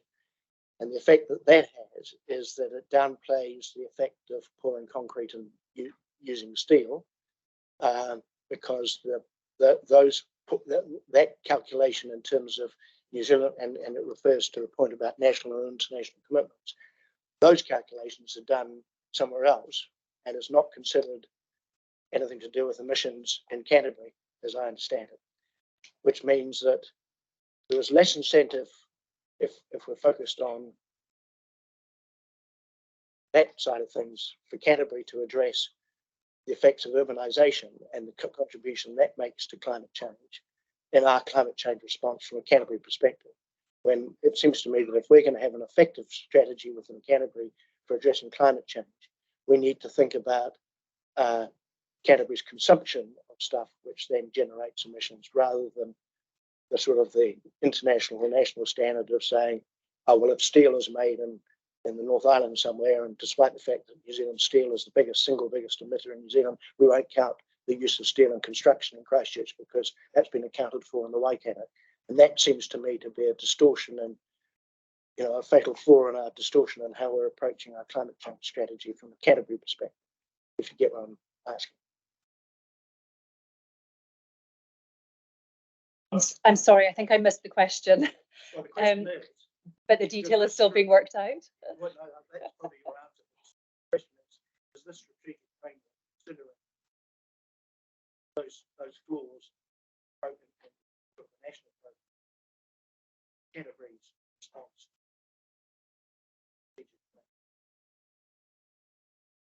This framework takes into account international and national commitments under the Emissions Reduction Plan and the National Adaptation Plan. And we're still working through the detail as to what the actions look like on the ground and how we will implement them. In which case, my follow-up question is, will you please consider those two flaws in working through our Canterbury strategic framework? Because if we don't, Canterbury is not going to come up with a cohesive policy, a strategic framework around how we respond to the emissions we're creating as a community. I'm sure, Ian, because this comes down to every district council figuring that out for them as well. So look, I'm sure that, you know, with the makeup of the councils we have across the region, that those issues are going to be canvassed. So I'm confident in that.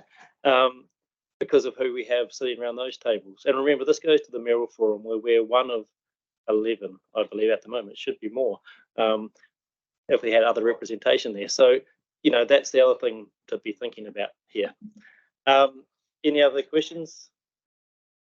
So in terms of concrete and steel, the emissions trading scheme. So my understanding is there is an emissions cost to the on import, or how does it, so yeah, are you able to explain? Because I thought those particular products, because they are high emissions, there's some allowance to ensure we're still competitive in the international markets, but that they are within the emissions trading scheme, and therefore there is a penalty cost to the high emissions, and that is supposed to, but we've got another submission that we've got to do on that we've done on the emissions trading scheme, aren't we?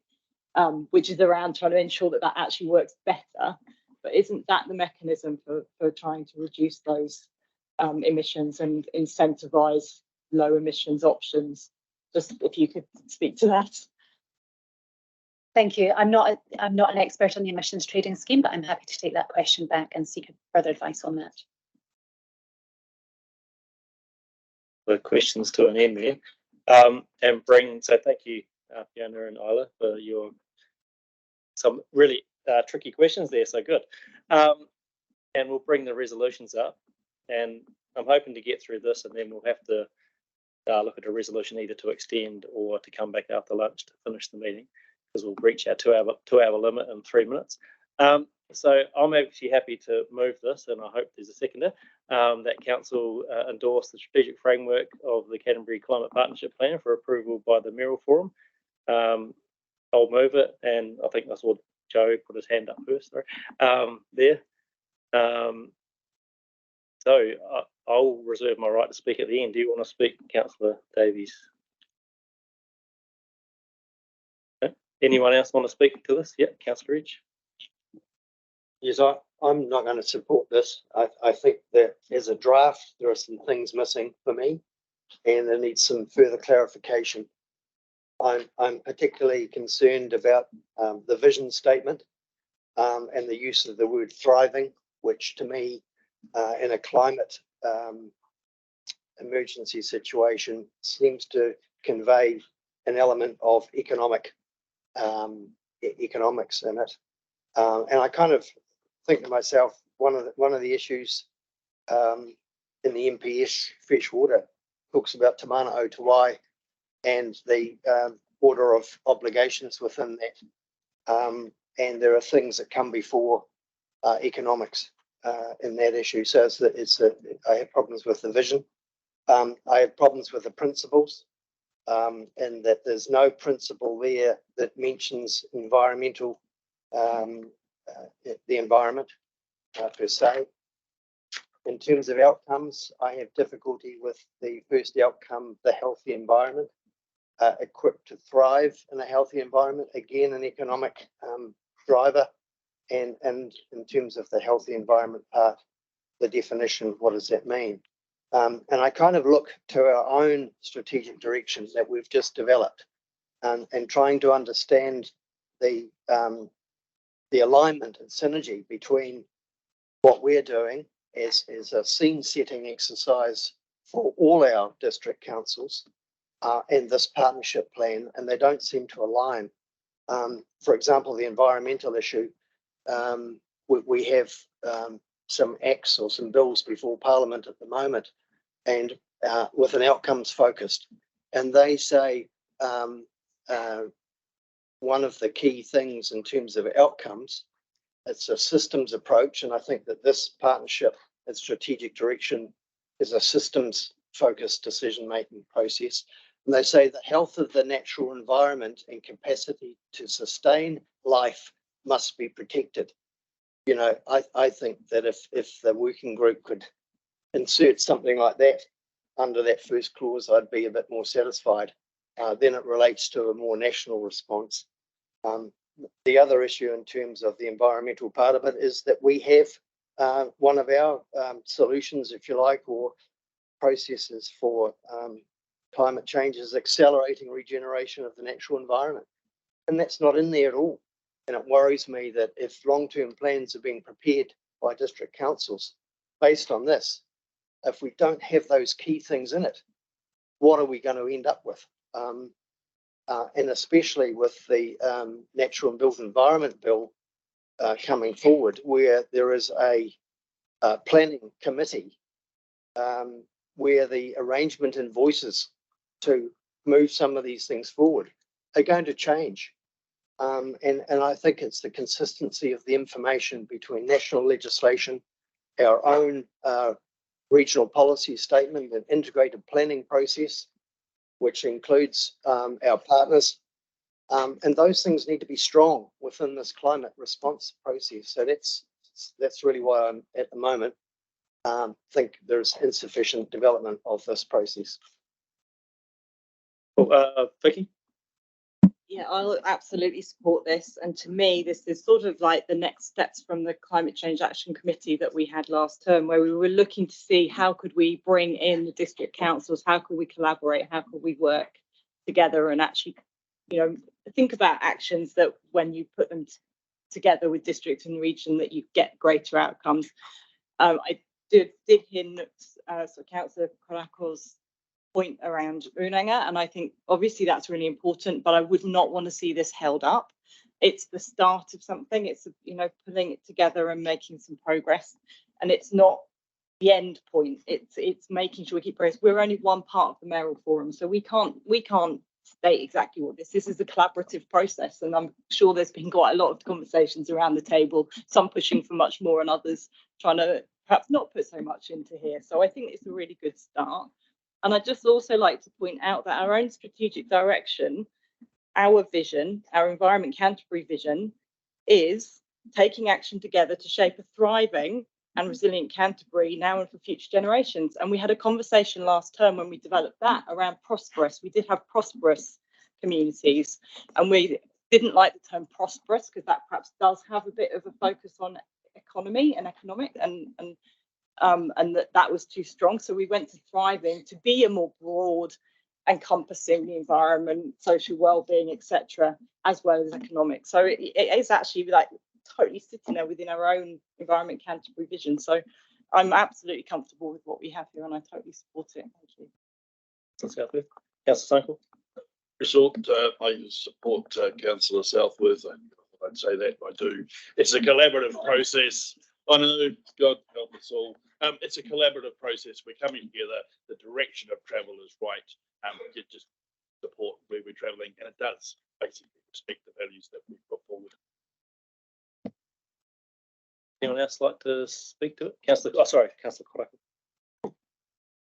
So, just coming back and reiterating a couple of points that I made earlier, apparently prematurely, but I think the first part of this is actually getting it right from the beginning.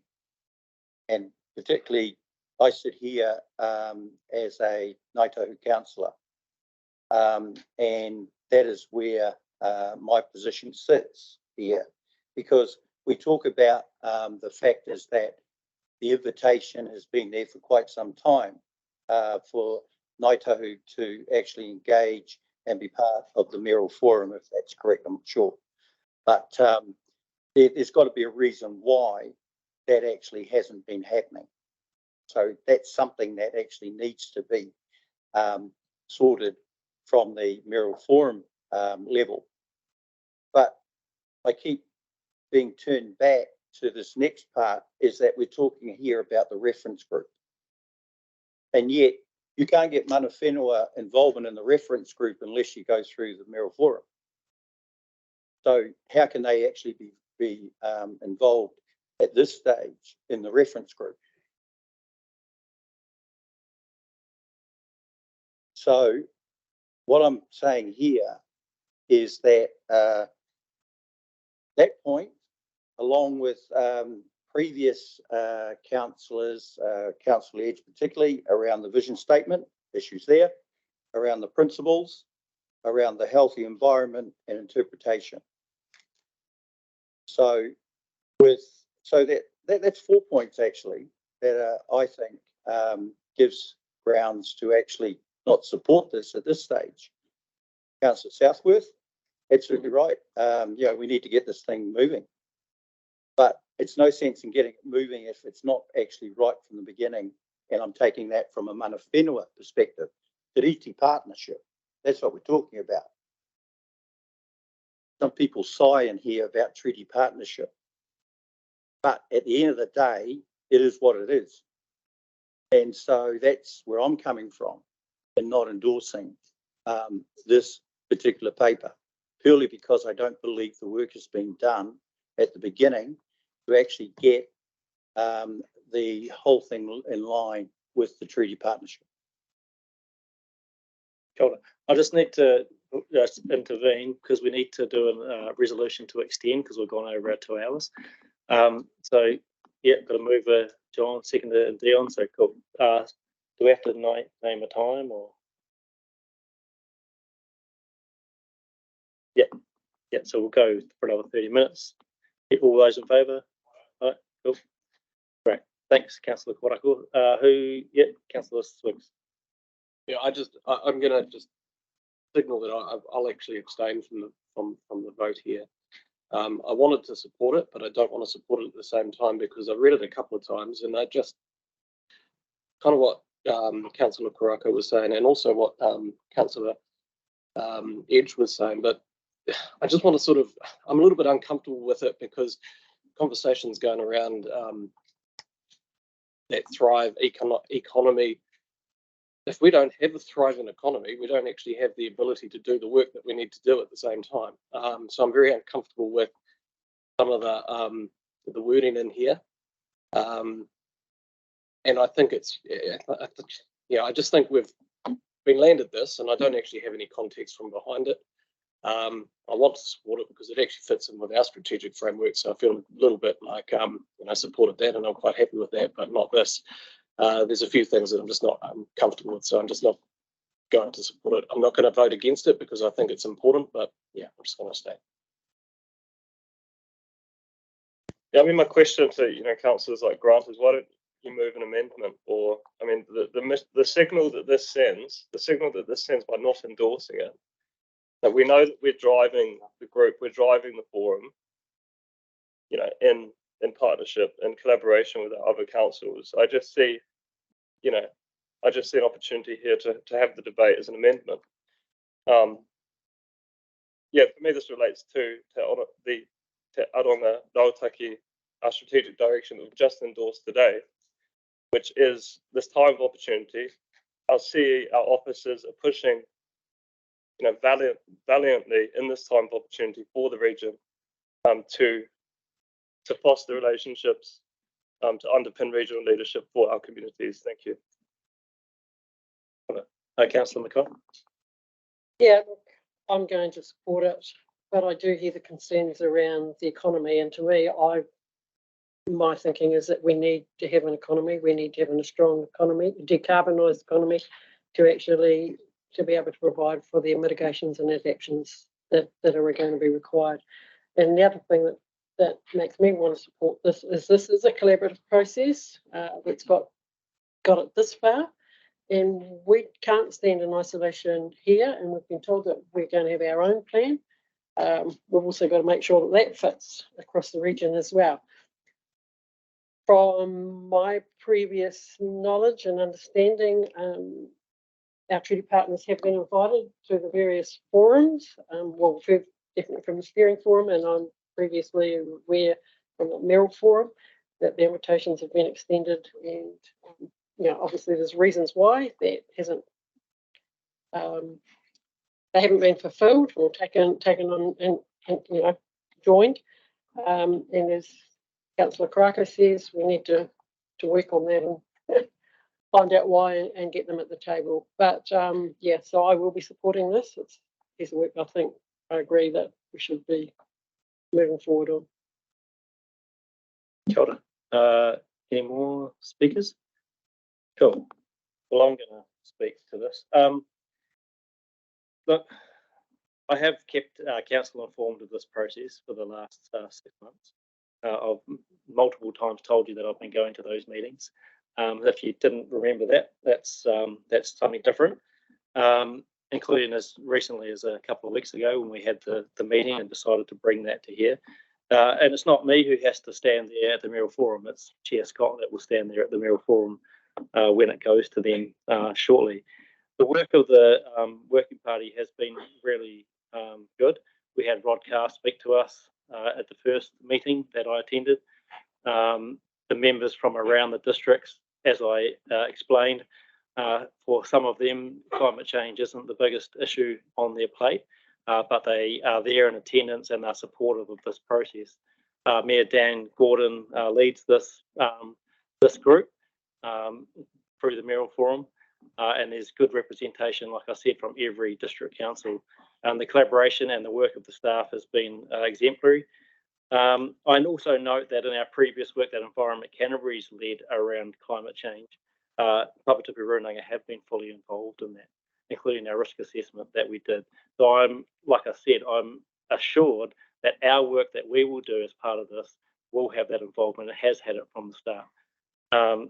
So I think that's important. And I'm not about to say, no, we're not going to endorse this because of the need here, as we all know, around climate change is massive. And to continue this work is what is needed. There's also, in terms of some of those other things about healthy environment that Councillor Edge has brought up, we've just had landed on us the MPS for Indigenous Biodiversity, which has been 20 years in the making, which is significant. It's great that that's out. We've got our RPS work that we're doing. That's where those things are going to be dealt with more substantially than through this work. There is a real human element to climate change. No one else is going to do this other than us. So that's why there's a real human element to this framework. And I think that's appropriate. Similar to the discussion that we had earlier this morning about some of the coastal issues that we have in Canterbury, where that's affecting landowners.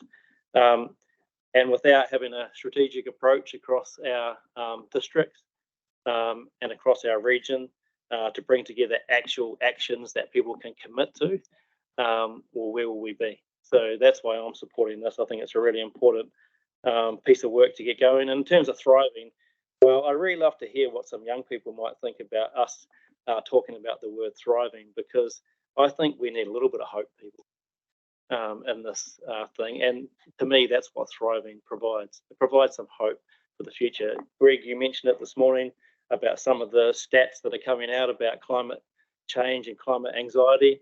Well, hey, come on, people. We want to be looking up and thinking there is actually a future for our children and their children.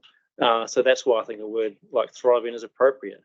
It's about aiming for something that's important, not about being totally down and down ourselves. We need to be hopeful, and there are opportunities. You shouldn't underestimate. There is opportunities with climate change as well as risks, for sure. So that's what needs to be thought about as well. It's not all bad, and that's what Rod Carr was actually quite firm with us, is that for Canterbury in particular, there are opportunities for our economy in particular, and for a different type of land use, especially around energy production. And we have a great opportunity here in Canterbury to do that. So it's not all bad. And I think that's something that we need to be thinking about. And I'm hopeful that this work is going to lead to those actions being worked on together. So yeah, that's my thing. Let's put it to the vote and see where we end up. So all those in favour, please say aye. Aye. All those against. So Grant, you're against. You're against, Councillor Korako, and 2 abstaining. That's it. I believe that passes. So thank you, everybody. Kia ora. Thanks for the discussion. We're going to keep going and just try and finish the meeting before we have lunch. Kapua. All good. So 8.6. Oh, Councillor East and Councillor Swiggs. Sorry, we'll just record that. Do you want that recorded? Okay, so against was Councillor Edge and Councillor Korako, and abstentions were Councillor Swiggs and Councillor East. Cool. So 8.6 is no. Yep. Yes, yeah, we got that. Abstention. Sorry. So it's Edge and Korako against, Swiggs and East abstained. We'll just wait for that to come up. Kapoi, happy? Councillor East? Cool. So 8.6 is a report from the chair. You've got it there in front of you on page 193. It's just highlighting 4 major issues that have happened since the last council meeting. So the first one there is the Future for Local Government report has come out. And obviously there's been a lot of work that we've been doing. One key thing to note there is that Councillor Chair Scott, has been nominated to represent the regional council's perspective on the advisory group being established by Local Government New Zealand. So that's good. It'll be good for us to have that view, Canterbury's view shared there, as well as the regional council view shared with that. The resource management reform bills, obviously that's going through the process now. It's our understanding that will be passed into law in this parliamentary term. And note there in point 10 that with the select committee's changes, there are some good positive things that have come out of it, but of course not everything in terms of the submission points that we made a few months ago. The What's Our Future Canterbury campaign, as the Councillor Edge acknowledged that before. That's around our regional policy statement work that we've launched to the public, and that campaign is live until the end of August. So that's seeking feedback on that, and I know there's a lot of work going on within Runanga and out in the community in relation to that. There's a lot of meetings happening in the next 6 weeks to set us on that path. And on the 10th of July, we had the cruise ships meeting.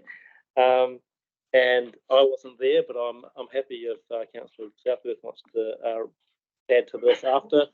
And it looks as though here that City Council and Christchurch, New Zealand, and the Cruise Service Association have been tasked with scoping some potential solutions. So we'll look forward to seeing that in due course. In the report also is the report back on how we've responded to the recent public forums, deputations, and petitions we've had. So yeah, is there any discussion on the paper? Yeah, Councillor. I just have a question on the cruise ships. You talk about them scoping some solutions. Do we have a time frame for, given that summer's fast approaching? Yeah, I can sort of talk to that. So it was decided that there needed to be some consultation with the local community, because at the moment passengers are most immediately for free taken into Littleton. And so some of the changes that need to be consulted on is whether actually you want to be taking passengers, say, straight through to the city centre or something. But that has then implications for some of the businesses in Littleton. So there needs to be some consultation with the local community, and the local community board was concluded to be the best place to go with that. So Christchurch, New Zealand, and Christchurch City Council will work with their community board to understand what the sort of implications of various options are, and that's basically happening right now. So that's being put in place to have that conversation and with some consultation with the community. That's being done now, with the recognition that the season starts relatively soon.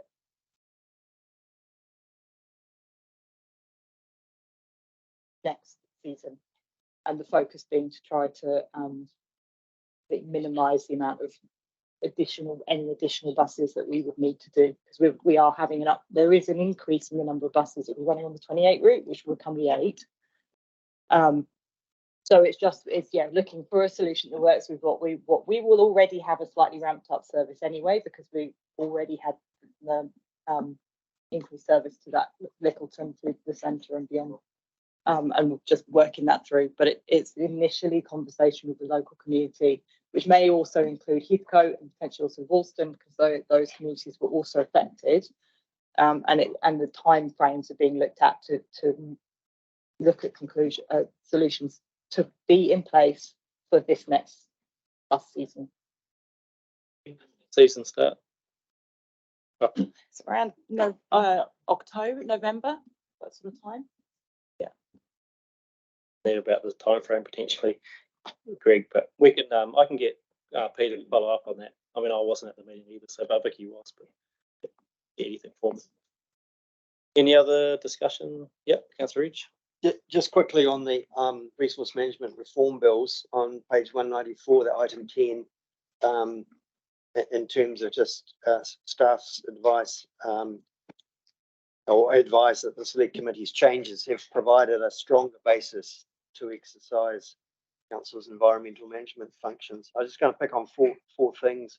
One of them is systems outcomes, and it appears that the committee retained a single unprioritized list of system outcomes, but they added a new clause which related to the health of the natural environment and capacities to sustain life must be protected. So that's an interesting outcome for that, or good outcome for that. The other things to do with environmental limits and targets, and management framework and exemptions and limits. And the feeling from staff is also that it's providing a more robust framework for protection and restoration of the natural environment. In terms of the regional planning committee, there's no change to the committee makeup as proposed, but yeah, no change from what I can see here.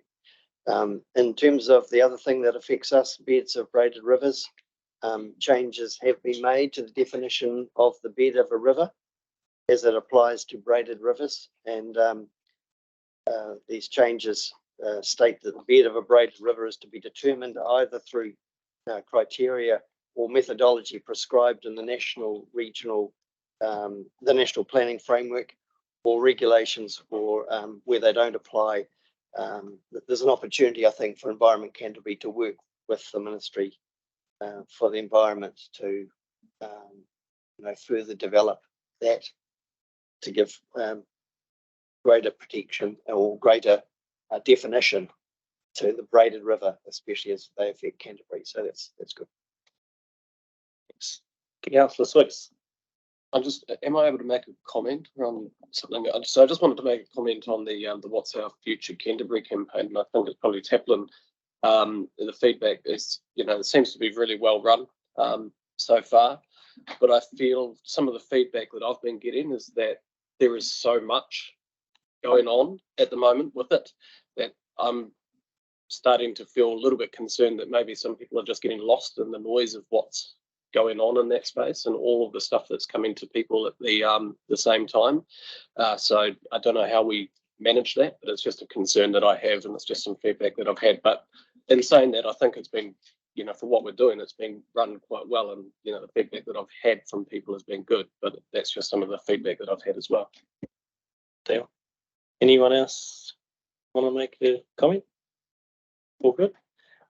The last thing I will say, which I mentioned before, is that in the interim, after this report was done, the National Policy Statement for Indigenous Biodiversity did come out, which was a sort of a surprise even to our staff. We sort of knew it was coming, and then we sort of heard maybe it wasn't coming, and then it landed. So we haven't got any staff advice on that yet, but I know that will be coming to us in the near future on what's in it for us, what's in it for our TAs. And we had the Biodiversity Champions meeting here on Tuesday, which was the first time we've had that this term with all the district council representation here.